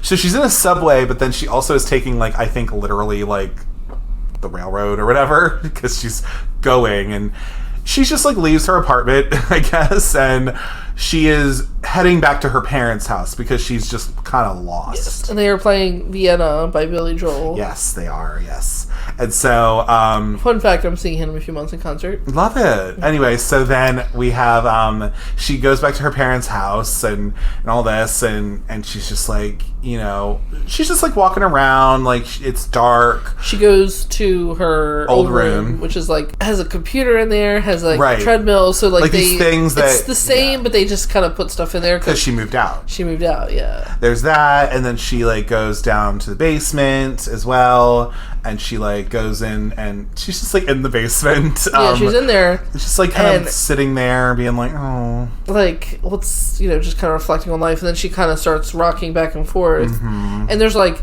sleeping bags and skis and all kinds of you know, just like basically like a junk closet, which just has a bunch of stuff in there. Yeah. So, as we had heard, because I think she had tried to when she had tried to call her parents like. Oh, they were on a couple cruise. days before, and they were on a cruise, and they come back from their cruise. They're like, "Oh, it was so nice to go on that cruise." Yeah, like so they come in their house, and then they're like, we're home, okay, like, oh, it's nice to be home, and then you hear, you know, they hear this like. Because, you know, like they got a big house, so it's like, they hear this, so she must have been doing it pretty loud, so you hear this thumping, and then they're like, what, like, who's here, like, it's just us, and then it was Intruder. Funny, it was funny because, you know, she had that umbrella in the beginning, yes, for him, and then it was funny because, like, her dad went down, well, they both went down there, but her dad went down there with an umbrella, kind of like, who is it, oh, God. And then when they opened it, and then she, like, looked to see it was them, she, like, hey. got up, and hugged him and was like, oh my God, like, yeah, and then she's just like, oh, it's just so good to see my parents, because, you know, I guess they had they didn't have a relationship. Yeah, I guess their relationship was very strained, so then, you know, they hug her and they're like, oh my God, you know, like, it's okay, it's fine, and then you have, like, it's raining, like, it's like pouring down rain, they're trying to sleep, she's in like her old room, or she's somewhere. She's in her whole room, or she's like in the living room or whatever, and she has it set up. And she's just like, it's like thundering, and she's kind of like scared. And you have to think about it, she's 13 in her mind. Yeah, like she looks 30, but she's 13 in her mind. So and she goes into her parents' room. Into her parents' room and goes to her mom and kind of like.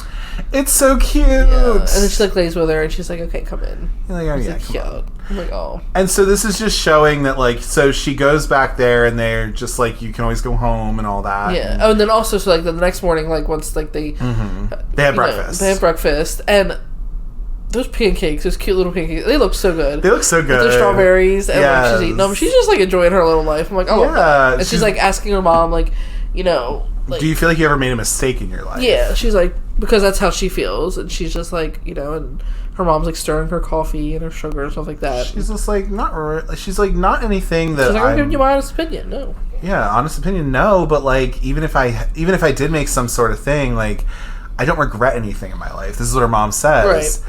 And she's just like, you know, she's pretty much saying in so many words that, like, she's like, I know I'm not that good of a person now, but I wanted to make sure that I'm going to do better now, is what she's pretty much saying, in only so many words. But it took this having to, like, reconnect with her family and realizing, like, what her situation is, because it is at this point where you see, like, you know, oh shit, like, I've been a really bad person for God knows how long to get where I am right now, but I don't have anything to show for it.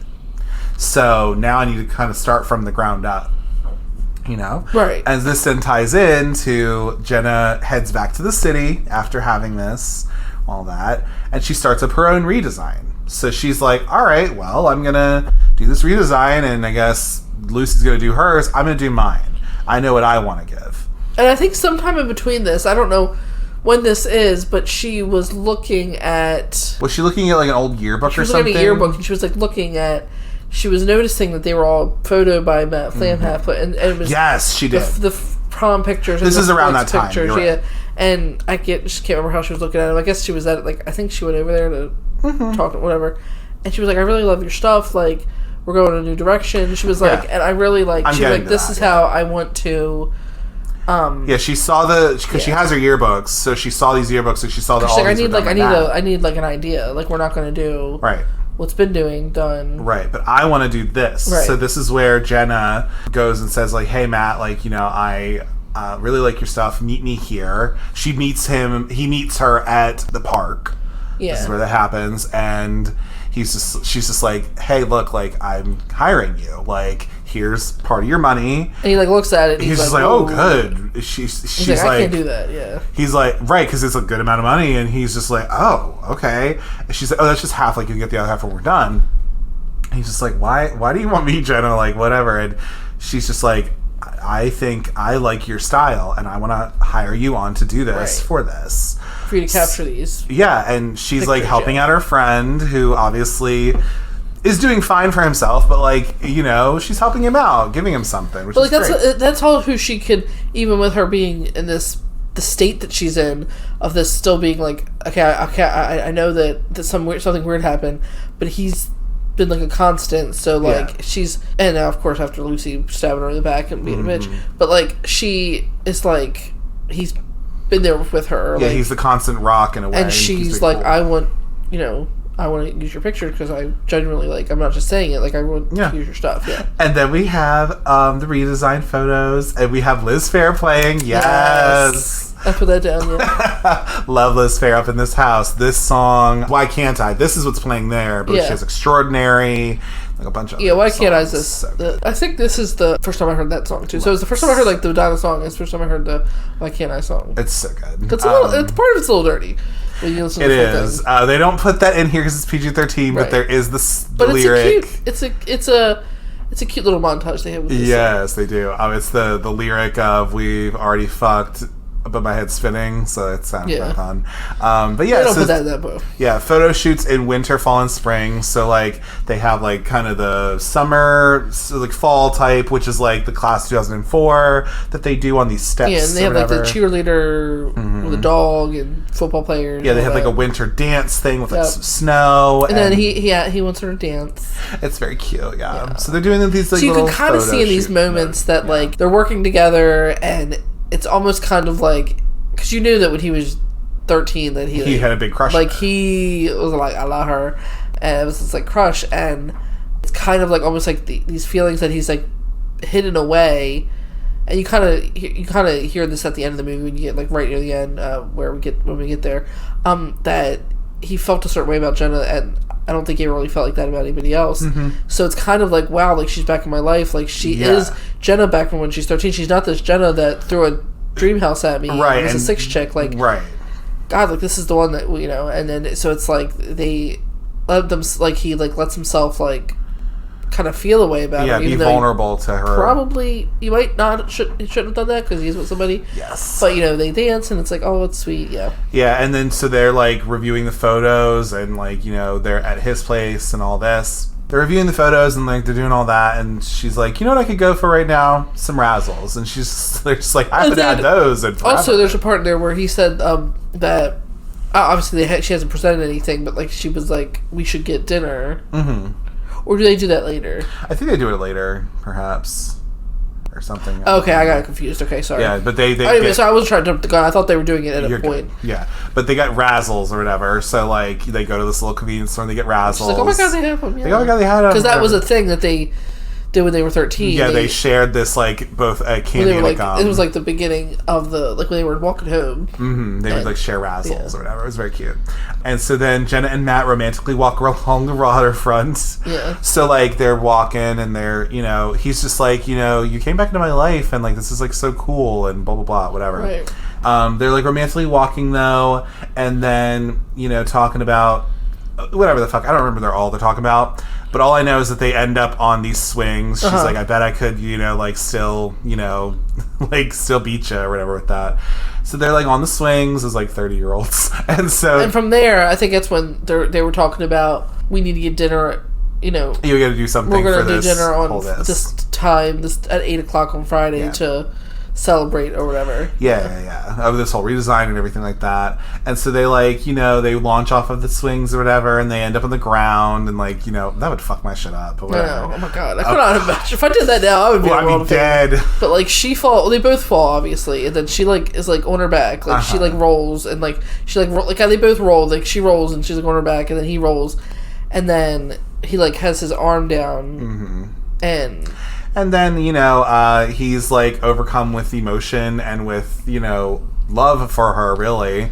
And I have in my notes that, oh, no, they kiss. Oh, no, they kiss. Because I put that in my thing. I was like, God damn it, because you're almost married man at this point. And he like, looks at her, but again, it's like, this is his, like, best friend, yeah. And he sees her and they kiss, and you're like, oh, okay. Like, it's cute, sweet. But then you're like, ooh, but it would be minute. Sweeter if he was not with, if he was single, it'd be better. Because then they both realize, like, oh shit, like, he's like, I should have did that. And she's like, oh, wait, yeah, it was probably bad. But then you have Jenna talks about this night that they had. Yeah. You hear her talking about it. You don't know who she's talking to, really. Who she's talking to. And then she's like in a chair. She's like in her nightgown. She's like in her pajamas or whatever. Yeah. And then she doesn't have her nightie on. She doesn't have her nightie on. She has like a which pajamas. is kind of funny. Like they didn't really ever, because sometimes they'll put little things in here, like on the trivia stuff, and it'll be like, oh, this is this, because there's something I still want to kind of talk about. Get to when there's a part to it, we get to it. But it's kind of funny because like the nightie, I think, is kind of like probably what she wore, with her being this successful bitchy, she wore like a nightie, like a sexy nightie or whatever.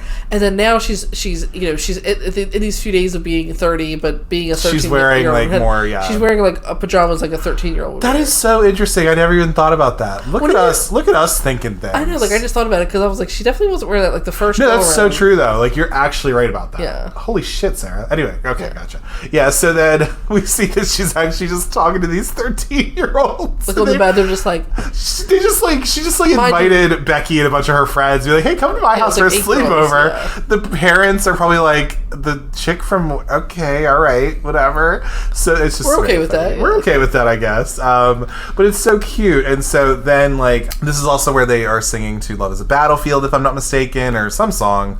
They have this like whole little scene where they're kind of like lip syncing it and like dancing around to it. It's very cute and very fun. So yeah, it's her girls at sleepover, but she's like, I have goosebumps for him, and like, but she's like, it's complicated though because all this, but I do really like him, like all this. So you have that, Jenna and her girls at the sleepover.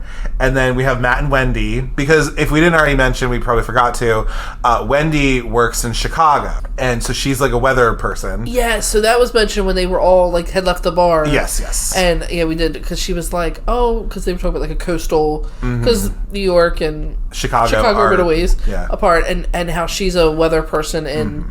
But they make it work or whatever and all that. In Chicago, so she's like not there all the time. So he's by himself. Yeah. And then she comes in. Right. And then this is Matt and Wendy. So Matt doesn't realize that it's Wendy who comes up behind him or whatever. That's where I kind of jumped the gun. Yes. Where he wrote down like dinner 8 p.m. Jenna. Yes. And he was like kind of like circling the letters and rewriting them. Yeah.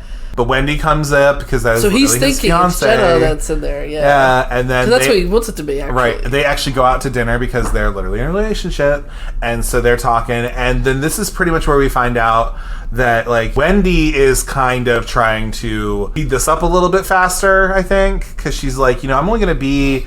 We can't really do this much longer, blah, blah, blah. But they're already engaged, so, like, she's kind of raring it up, because he's just like, wait, what did you just say? Like, because his mind is somewhere completely different. Also, sorry not to go back to it, I just kind of looked at my notes. When they did when they were doing the... Sleepover? Yes, the sleepover, I couldn't get that out. They were all like, she was professing, like, how she feels about Matt, and then they were just basically all like, they're 13, they're like, no guys like us. Yeah. And then she's kind of giving, like, a pep talk, and then she's like, Love Is a Battlefield. And then they start singing Love Is a Battlefield. I did kind of mention that, yeah. Sorry. But it's fine. No, you're good. My bad. It's very funny because, but she's empowering these young women, and I love that for them. So, anyway, so Matt and Wendy, so it's a fast track where, I think Wendy's trying to get a little bit married a little bit closer than what they were planning, but Matt's brain is somewhere else completely. Right, completely. So then we have the redesign meetings. So we have Lucy's meeting goes up first, and it does not work because hers is very much like edgy, heroin chic, kind of like very, angular and very much like models and like the stereotypical like, kind of thing, right? Yeah. But it doesn't do good. But like also kind of in left field of I think what Poise was. Right. And it was like she was like, it will fashion suicide. Fashion suicide. She was and like, it will kill. That. Like she was just trying to go real bold with it. Yeah. And you're like, and it didn't work. Yeah, like you see Richard, like he has a projector on. He like goes and he's like, oh fucking Christ. He's just like Jesus Christ, kill me. Yeah. He's like, if this is gonna be it, we have in trouble. Right, exactly. So she's pissed because her thing didn't do good. So you see her like storm out of the meeting and she like knocks something how over. It would have been. Well, I guess I don't know if there would have been a redesign issue if there had it been like the Jenna that was the mean Jenna. True, right. If they would have thought the same way, or if they probably would have thought the same way. Right, right. That's true. But then Jenna goes up for her presentation. So her presentation is more so. Lucy's. Go ahead, yeah. Gotcha. Sorry, that's where I kind of want to, because this is kind of where there's two different divide.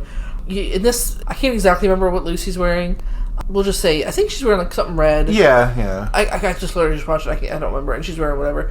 But you see, and I also say this because the commentary was like, when I watched a little bit of it yesterday, you see Jennifer Garner's got this like pink get up on, like this cute little pink motif going on, like a skirt and top and sweater, and looks very sweet, and it just works for her, and it's completely different to what Lucy's wearing. But also when I went to part of the commentary I was listening to, and they were talking about kind of like the fashion, they were saying that so she's wearing like this kind of like burgundy like top, and then there's like this little suit jacket under and it's just separate from what Jenna's wearing. But they had said that like when this time happens, that Jenna's is more innocent, more 13. Not saying it's 13-year-old, like what a 13-year-old. But it's different than what she's wearing. But what she's different than what you might have saw her wear right out the gate when she had just realized, like, I'm 30. Whereas Lucy would a little bit more drama, bold, and the way she was dressing.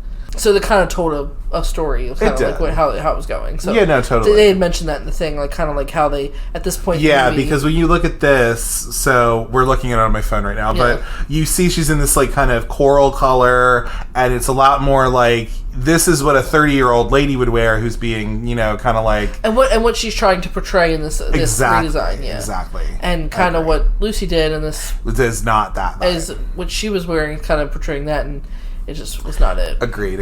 Yeah. So Jenna's pitch was the wholesome. I want to see innocent. I want to see my best friend's sister on these, like these pretty girls that are.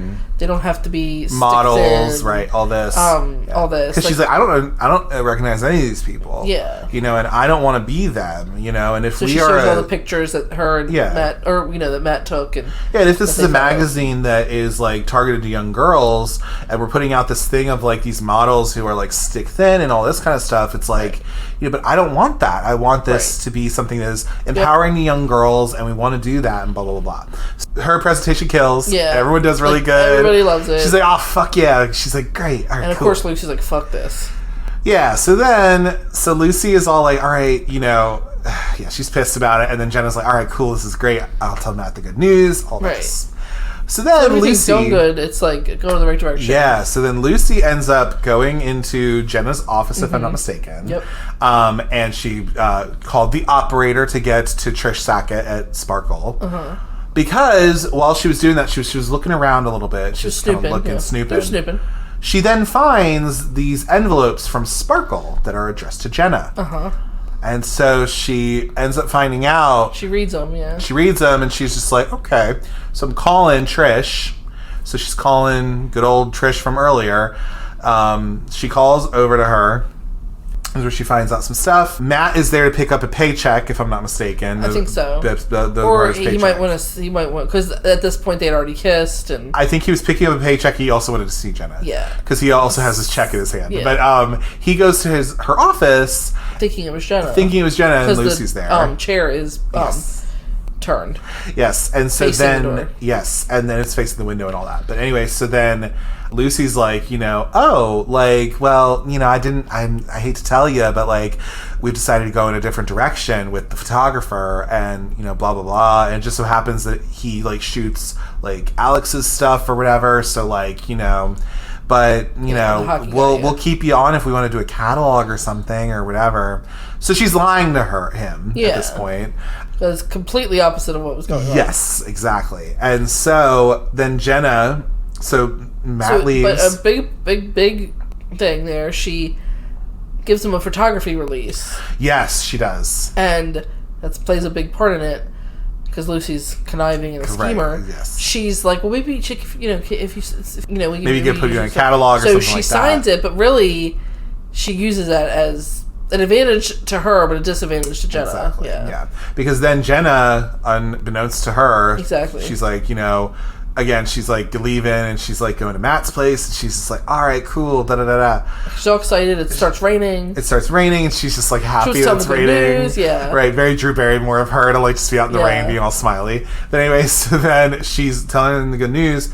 And we find out that Matt is actually getting married tomorrow. Yeah, and he was not home. She went to the home, or she went to the apartment, and Wendy picked. She answered, and she's like, "Oh, I wanted to tell Matt some good news. Like, you know, they want his pictures." And she's like, "Oh," you know how men are last minute. They're getting married tomorrow, and she's like, great. "Oh, great, okay." So she's like, "Well, I don't know you stopped by, but like," she's like, oh fuck, because she knows how she feels about Matt. Yeah. And Wendy's like, kind of like in her way, in a sense. Right, because that's her man. Like, and she's like, okay, well, you know, and she's as sweet as can be. She's like, well, let me stop by. She was like, yeah, you know, bye. Yeah. So there's that. And so then Jenna finds out because she goes to the magazine and she ends up finding out that, like, well, I think what happened was is she went in there, and this now is like the end of the nearing the end of the movie. She has her jeans on. Yes. I try to remember it by outfits. Yeah. Because I'm like, this outfit she was wearing, the party outfit was when she was wearing doing the Thriller. That's a good way to do it, though. And the pink one was when she was doing, you know, the pink coral thing is when she was doing the pitch. The pitch, yeah. So this is also the one that Ariana Grande did in Thank You Next. Yeah. So she had the jeans on. She had the red top. The red top, the little bit like midriff. Had her little, and she had her hair like in this like kind of. She didn't have a curl, but she had it like. Mm-hmm. I want to say this is kind of how people in the 50s wore their hair. Yeah, like a flip. They had like a little flip. So, you know, she looked really cute, casual. So she ends up going to the magazine. She works, I mean, she goes into work, and she was like, because she's like, oh my, this pitch, like, everybody's so excited for it, and, you know, I think this is really going to hit it out of the park. And she's like, kind of just like, oh, you know, just trying to get her nerves out, and she's just kind of like, you know, hanging out in the boardroom, and like, I don't know if Richard comes in or she sees Richard and she's like, hey, and he's like, it's been canceled. Oh, yeah, you're right. Yeah, like that. She doesn't, like she finds out, she was like, what do you mean it's been canceled? What do you mean like, it's been canceled? She's like, wait, like everybody loved it, I'm Matt's like in on it, like everything's and this is where going in the right direction, and what happened? She then finds out Lucy had basically stabbed her in the back. Yeah, well, but no, not basically, she did stab her in the back. She did stab her in the back, but this is where Jenna finds out that old Jenna had been working with Sparkle this whole time. And she was the intel. She was the mole. She was the intel, right? Essentially, when you're in the very beginning of the movie and she's literally like, I have no idea what's going on. Like, I want to talk to Matt. Like, she's throwing the paper at Arlene. And they're talking about somebody's got intel. Like, it was Jenna her this whole time. You'd think, shit, it's probably Lucy. Yeah, but no. So Lucy's kind of actually a little... I won't say she's completely... But she is kind of warranted with this because she's like... Girl, I thought we were working together, but like you were actually secretly working against me to go be their editor-in-chief or whatever. She's like, oh yeah, if you sell 1 million copies, exactly, we'll make you editor-in-chief. So right, so really Jenna was like being the bad. She was bad boss bitch. She was, right. And Lucy is kind of warranted in her frustration because Lucy reads her down. She's like, give up the doe-eyed, you know, whatever the fuck, blah blah blah blah. Because you've been working with these people. I called Trish, like all this stuff. Right. Like you're pretty much. They couldn't say bitch too many times, but like she's pretty much saying like you were a bitch. Yeah. I now took your job. So yeah, because she got Matt to sign that photography release. Yep. So she's like, wow, I'm sold this. Sparkle. I sold his pictures that everybody was in love with to Sparkle, and now I'm going to be their editor-in-chief. So not only did I take your photos that your man that you want to be with did, right, but I also took your job, you dumb bitch. Like, fuck you. She's like, so I'm going to go there, and you can stay with the company that you single-handedly fucked so she's conniving in that way, but she's kind of warranted with it because she's like, yeah, but you stabbed me in the back. So Jenna's just like, her face is like, what? I'm like, oh my god. I mean, that must feel awful. Like, everything going on, and then, like, knowing that, like, how you actually were. Yeah. And that you were literally doing this, and oh my god. You were a bad, horrible person, and that's what you did. Yeah, so now she's like, oh yeah, because she was like, talking about, she was like, what do you want to be, the pot or the kettle? She was like, it's okay, because they're both black. She was like, can I be the pot this time? Like, pot calling the kettle black. Yeah. And because it kind of comes up like at the end of the movie. So she was like, I'd rather. She's like, can I be the pot this time?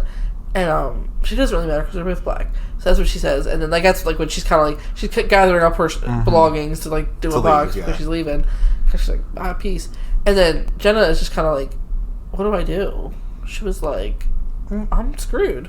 Leaves. Oh yeah, because she had told him. She's like, how'd you get? Oh, because Jenna was like, you can't do that. She was like, you cannot do that. Like, what happened? And because Richard had told her, like, well, Matt had signed this release. They sold the things to Sparkle, and it's all over and whatever. And then she was like, "No, you can't. How'd you do that?" Like, she's like, "Oh, I got him to sign a." She's like, "Well, she got him to sign a release," and then he didn't. No, he was just like, "Okay, I signed it." So really, he was like signing his fucking photos over. So she's being told this after the jump, like after it already happened, and it was too late to stop it. And she's like, "Well." He did that, and then so of course, he kind of resurfaced, and she was just like, and I just can't remember. So she probably said something like, yeah, Jenna just doesn't like you like that, or she doesn't want to. Oh, she does say something. She probably like that. said something. I mean, either it wasn't said on screen. Yeah. That's why she's probably like, and I just can't remember. Yeah, you're right. Oh my god, it's so good. Because we both know that when they kissed, that when they were spending this time together, that something was. There was definitely feelings that were rising. Yeah. So literally, Jenna's just like, great. So I have this job. Oh God, what the fuck? I don't. I guess.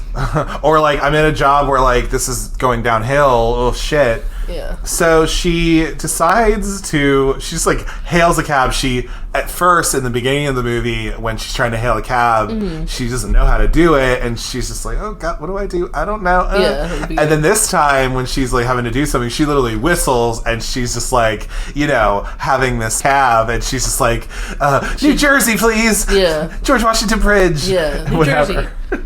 So she like has this person take her. Stat. So she goes, and so it's like driving. We then find out that this taxi driver she got in with is actually Chris Grandy, who's played by Jim Gaffigan. And fun fact, Jesse's girl's playing on the radio. Yes, it is. And so he's just like he's like looking at her, and he was like, "Is that who I think it is? Jenna Rink? It's me, Chris Grandy." And she's just like, and she like looks at his like picture, like because they have like the picture, I guess, like who's driving. Yeah. And she's like, "Fuck." And he's like, "This is the song we tingled tongues to," or whatever. And she's like, bleh. Bleh. And then she's like, "Okay." She's like, "You are not the Chris Grandy I remember," because he was cute, like the one they portrayed him back in the 80s. He was cute. So drops her off there. No, he doesn't drop her off. Oh no, because he wants to go on something. Because he like does that, and then she was like, "I gotta go," and then she like runs out. She like throws the money at him, like in his face, and he's like, "Ow!" And then she's like running, and she's like, "I'm gonna run out to Matt's house." Yeah, so I don't know how far she ran. But. She ran to his family's house, which is next to her family's house technically, and so she makes her way in there. So like she's running, and so she takes something where like flowers or whatever, and she hides behind them because she's like trying to get her way to Matt. So like, and then she walk past her parents. Just walk past her parents. She's just like, nothing to see here. And so then she's like, she has that. She comes and sees where Wendy is, and she's just in like a big bedroom. Oh, that's nice. Yeah. And then she finally finds her way to Matt. Mm-hmm. So she like goes, and he's just like in a room, and so they're together, and so she ends up finagling her way in there, and he's getting ready in his like his formal wear or whatever. And then this is where they are talking, and she's just like, I don't remember everything that they're saying with this, but like pretty much Jenna and Matt, they're talking about, she mentions something about like, listen, I know you're getting married today, and I never expected you to get married to somebody if it wasn't me. Yeah. And she said something like, yeah, I have to think that if I literally just watched it like less than a day ago. Me too. That's what I'm saying. She's like, I have to believe that in your like basically in your heart of hearts, if like if you were getting married, it would be someone to me. It would be to me, not to anybody else. Yeah, and right. He's talking about how like you don't always get what you want. Like I've always liked you, and that kind of ties back to what we were saying earlier. How like essentially like if everything kind of went how it should have went, and she didn't go in with the 6 chicks, like. They would have grown up next to each other, been best friends, and they would have probably got married, right? And it would have been a different. But that's not what happens. But that's not what happened. Yeah, people change, things change, and so I'm with Wendy now. Yeah, which is so real. Again, this is where it gets a little deep. Where like this is real. Like I'm with Wendy now. I've chosen to be with her, and whatever. Even though you coming back into my life and all this stuff has been so great and awesome. But what I gathered too from that, like watching it, like. When I watch it some of the times is like he's like I do love Wendy, but I think Jenna was always his great love. True. And it's like he felt a certain way about Jenna. How I feel like anybody can really have a relationship with that. There's somebody that yes you can be with, but there might be somebody who will always like I think that's how it was. And he was like, yeah, you might not get the dream house, but you get close to it. And it's kind of like I felt like it's how he was like. You don't get the dream house. So I feel like the dream house, he was saying that was Jenna. Yeah. But you get close. So he's like, well, Wendy's close to that, but it's not quite. Yeah, he has feelings for her, but you can't turn back time. That's kind of how I kind of gathered. He says you can't turn back time. So it's like. The verbiage of what he said. Sure. Yeah. And then this is where Matt goes into his closet, and he has kept the dream house. That she threw at him. That she threw at him. He's kept it. And he shows it to her, and just like how we saw earlier, she's like, "Can I have it, please?" And so she's like, "Can I have it?" And she's just like, I'm just very happy for you, Matt, and I want you to be happy, right, and blah, blah, blah. And I will tell you this, I teared up a little itty bit, because how can you not? It's Jennifer Garner, God damn it. Like, and it's just this thing of like, she's like, I just want you to be happy. I want the best for you. And this is what you want, then whatever. Right. So she takes her little dream house and like all that. And she's like, I'm fine. Don't worry. Yeah. And I was like, bitch, I'm not fine. You're crying. You're like, bitch, I'm not fine. But also when he gives it to her or I think like when he's about to give it to her, when he gave it to her, he's like, I've always loved you, Jenna. Like he tells her like, I've always loved you. But then she goes like a crazy person with her big dream house. She cries over it. And this is the scene in Thank You Next. And she just walks a few steps over to her parents' porch. Yeah, exactly. So this is the Thank You Next and then you hear the music video. Yeah, and then you hear the wedding march, or you hear the music playing. And she's just like crying because she's just like, oh, my best friend's getting married and I don't have anything and blah, blah, blah, blah. So she cries, and then you see some of the wishing dust kind of stir up or whatever. And with the tears and the wishing dust, all of it comes together. We then are now back in 1987. Right, back in the closet. Yeah, back in the closet. Where the dream house is not thrown anybody's head yet. It's not thrown anybody's head yet. And so we're then back to where Matt is coming downstairs. Tom Tom's there, and she's like, oh, Jenna's waiting in the closet for you. And then he goes in the closet, and she's just like, Maddie! And she's just like, oh, great.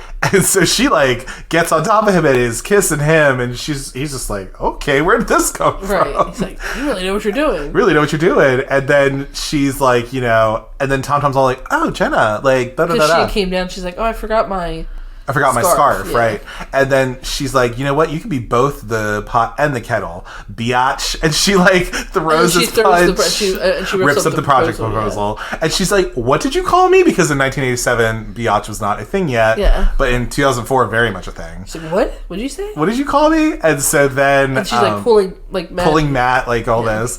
And so she's got a brand new attitude is what I have in my notes. She has a brand new attitude. And so then... he's like, where are you taking me? She's like, you'll see, don't worry. And so then they literally are leaving either her house, I guess. Yeah. And you see that they're actually getting married in present day. Yeah, like, so and I think it's Why Can't I playing? I think so. Yeah, if I'm not mistaken, I think it was. But yeah, so they get married in real life and all this, and then they end up. They're running out of the house. Out of the house, and it's all nice. And then they end up, you see that they have a moving van, and they are in the middle of moving. Well, it's cute. There's like, they run out, and then they're all smiling, and everybody's clapping, and he's a photographer, so he like takes essentially kind of like a selfie. Yeah, pretty much. And a picture of them kissing, and then you see them like, you see him like take a shot of the picture, and then you see it like her putting it on like their fireplace, like mantle. And then they have a moving van because you are realizing that they're moving into a house. They're moving into a house, and it's very much like a house. It's literally the house that is the dream house. It's so cute. Like it's so cute because like as you like, she's got her little pink Converses. Yeah, Converses.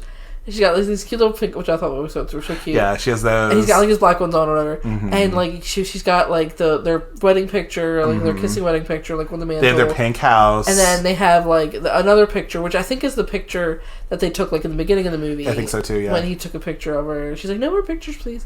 Like they have that just kind of show their life together, like how they've been friends since they were younger. And then she's like hanging stuff up there, and they're in their house. And then when they're walking out, they have like their couch outside hanging out, and they have their moving truck that has like the stuff in it, and it's a pink house, and you're like, that's the pink house. It's the pink house, and then they're like on a couch on the lawn, and they have their razzles or whatever. And then she's like, would you like a razzle, Mr. Flimhalf? And she's like, thank you, Mrs. Flimhalf, or whatever. It's very cute. And then like the music's playing. And then they're just cuddling on the couch. Yeah, they're on the couch, and they're beautiful and wonderful. And then that's the end of 13 going on 30. So, we have been going on for a while now, about 2 hours or so. I don't care. As per usual, okay? Get into it. If you see my name attached to a thing, you're going to see me long as shit, but sorry, guys. It's fine. But, hey, some people have enjoyed it, I guess, which is great. But I think, to wrap up about this movie, I personally would say this is a movie that I, again, have recently came into contact with, and I really enjoy it. Does it have some flaws? Yeah, I guess, if you want to think of it. But I do think that it is a movie where you don't have to think too hard about it. And I think it's just something where it is very nice. And if you are kind of a sucker for those romantic comedies, then, it could be something where I think this is actually a good one where I don't feel like it's too saccharine. It's not too, like, whatever. It's very much just, like, there is some deep moments, like, I really think that this movie is very much a girl trying to find her way through the world and also realizing that, like, wow, I'm a terrible person, but I'm going to actually try and be a better person. Yeah. Trying to do that too. And there is a certain level of empowerment to that. And I think that's why this movie has some staying power too, is that it does have really good performances, has great music in it, some great costumes and things like that. But I do think also that there is a level of female empowerment in there. And there is something to say with, like, this is a fun little movie, and it's no surprise that even, dear God, almost 20 years later, oh God, I can't. I was just thinking about that. Next year will be 20 years. That this movie so I'm sure that they might. What? I'm sure they could really release this if they wanted to with a 20-year thing. I'm sure they'll talk about it. You might find this podcast because of it. Who knows? But yeah, I think this is worth a watch. May not be everyone's cup of tea, but I do really enjoy it. Let me just say, if you are a fan of romantic comedies and that is just like your favorite realm of movies, and if you haven't seen this, which is kind of like, if you haven't seen it, it's fine. Like, there's some movies people haven't seen, whatever. But if this just hasn't been in your wheelhouse of movies to see, if you're into romantic comedies, give it a watch. It's a great little teen movie too. It's got the music, it's got the costumes, it's got the cute little story with all that, and it's fun. It's a fun movie. If you haven't actually watched it, like I said, if you definitely are a fan of romantic comedies, then it's definitely worth it. Or maybe if you kind of like, it's not like crazy fantasy, like there's like fairies or something like that. It's not like that. But like as far as like the aspect of like the time thing, like as we said about Big, I think we kind of mentioned a little bit of that earlier, how kind of this is like the female version of Big. It is. Where like Big, like I don't really, I think he goes to like a machine or some type of thing. I think he wishes something. Yeah. It's like a fortune teller. I don't know. I think that's like the basis of that one. Yeah. And he basically like wakes up and he's Tom Hanks. Like he like she wakes up and she's Jennifer Garner. He wakes up and he's Tom Hanks. And like this is like a male version. He gets a job and it's essentially it's kind of he has a relationship and all that. But then it gets a little weird because you're just like, oh God. Yeah, it gets a little weird. It doesn't go like that with 13 Going on 30. But like I think when people, and I think you had mentioned it when you were saying the critic, like the reviews, the critics. It says about Big, and it's kind of, for me, it kind of makes me think of, I had seen Big a while back. I don't really remember much about it. I definitely watched 13 Going on 30 sooner, and I probably would watch that more than I would watch Big. I think so too. But it's definitely kind of like the same element. Right. I agree. I can agree with that. I also like how this movie, even though, yes, it's a little dated or whatever, because it was 2004, this movie isn't... One of the things about the movies in the 2000s was that some of them were kind of mean-spirited. Yeah. Using slurs and things like that, whatever. This movie does not do that at all. Right. It's not mean-spirited, really. No. Judy Greer is a villain, technically, but, like... They don't use slurs. They don't. Antagonists, I guess you'd want to yeah, exactly. But they don't use slurs. They're not. It's not mean spirited. Yeah. It's just. And we gotta love the technology. We gotta love like the computers and the cell phones. And that's a really refreshing thing to me, at least, where I'm just like, oh, great. Like they're not using like the T slur, the R slur, all this sort of stuff or whatever. Which in 2004, bitch. Okay, listen, like they were and like all this. But this is just, like, this is such a good little movie. Again, not everything in it works, but, like, this is a good little movie to show, like, a young girl. Yeah, you know what I mean? If you're a teen, even a preteen, like, it's not too crazy. Like, it's kind of PG-13, but, like, only so much, though. Like, yeah, no, totally. Like, I think, like, a 10-year-old could watch this. I mean, if I was I don't know. 13 when I watched it. I'm sorry, 14 when I watched it. Yeah. And I still like it when I'm like a young girl 30s, could watch this and I wouldn't be mad at it. Similar with Legally Blonde. I'm like, if you put Legally Blonde and 13 Going on 30, I'm like, yeah, like a little girl could watch that. Like that's fine. There's nothing too crazy in it, and it's a really cute little story at the end of the day. But yeah.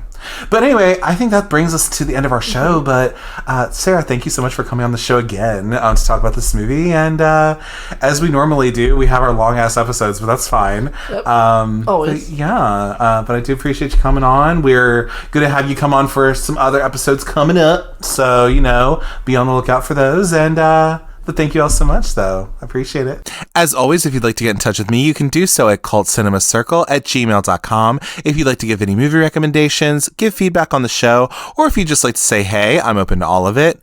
You can also follow the show on Instagram at Cult Cinema Circle and on Twitter at Cult Cinecircle. I tend to announce the movies that I'm going to be covering and just interact with people on there if they want. You can also follow me on Letterboxd at Jesse, Jesse, Kremp, Kremp, all one word. On that platform, I tend to log the movies that I watch. I write little stupid reviews about them and just general foolishness over there. Be sure to rate, comment, and subscribe to the Cult Cinema Circle podcast on your podcatcher of choice, whether that be Apple Podcasts, Google Podcasts, Spotify, or wherever you get your podcasts. I'm pretty much on all of them. Be sure to leave 5 stars and a 1 to 2 sentence review about the show so we can grow the audience and then just spread the love all around. Be sure to tune in next week to the Cult Cinema Circle podcast, where I'll be covering 1996's The Craft. A newcomer to a Catholic prep high school falls in with a trio of outcast teenage girls who practice witchcraft, and they all soon conjure up various spells and curses against those who anger them. As always, thank you for taking the time to listen to the Cult Cinema Circle podcast, and remember, it doesn't matter what Lucy said. I stopped trusting her after she stole my Pop Rocks in the 3rd grade. Take care. Bye.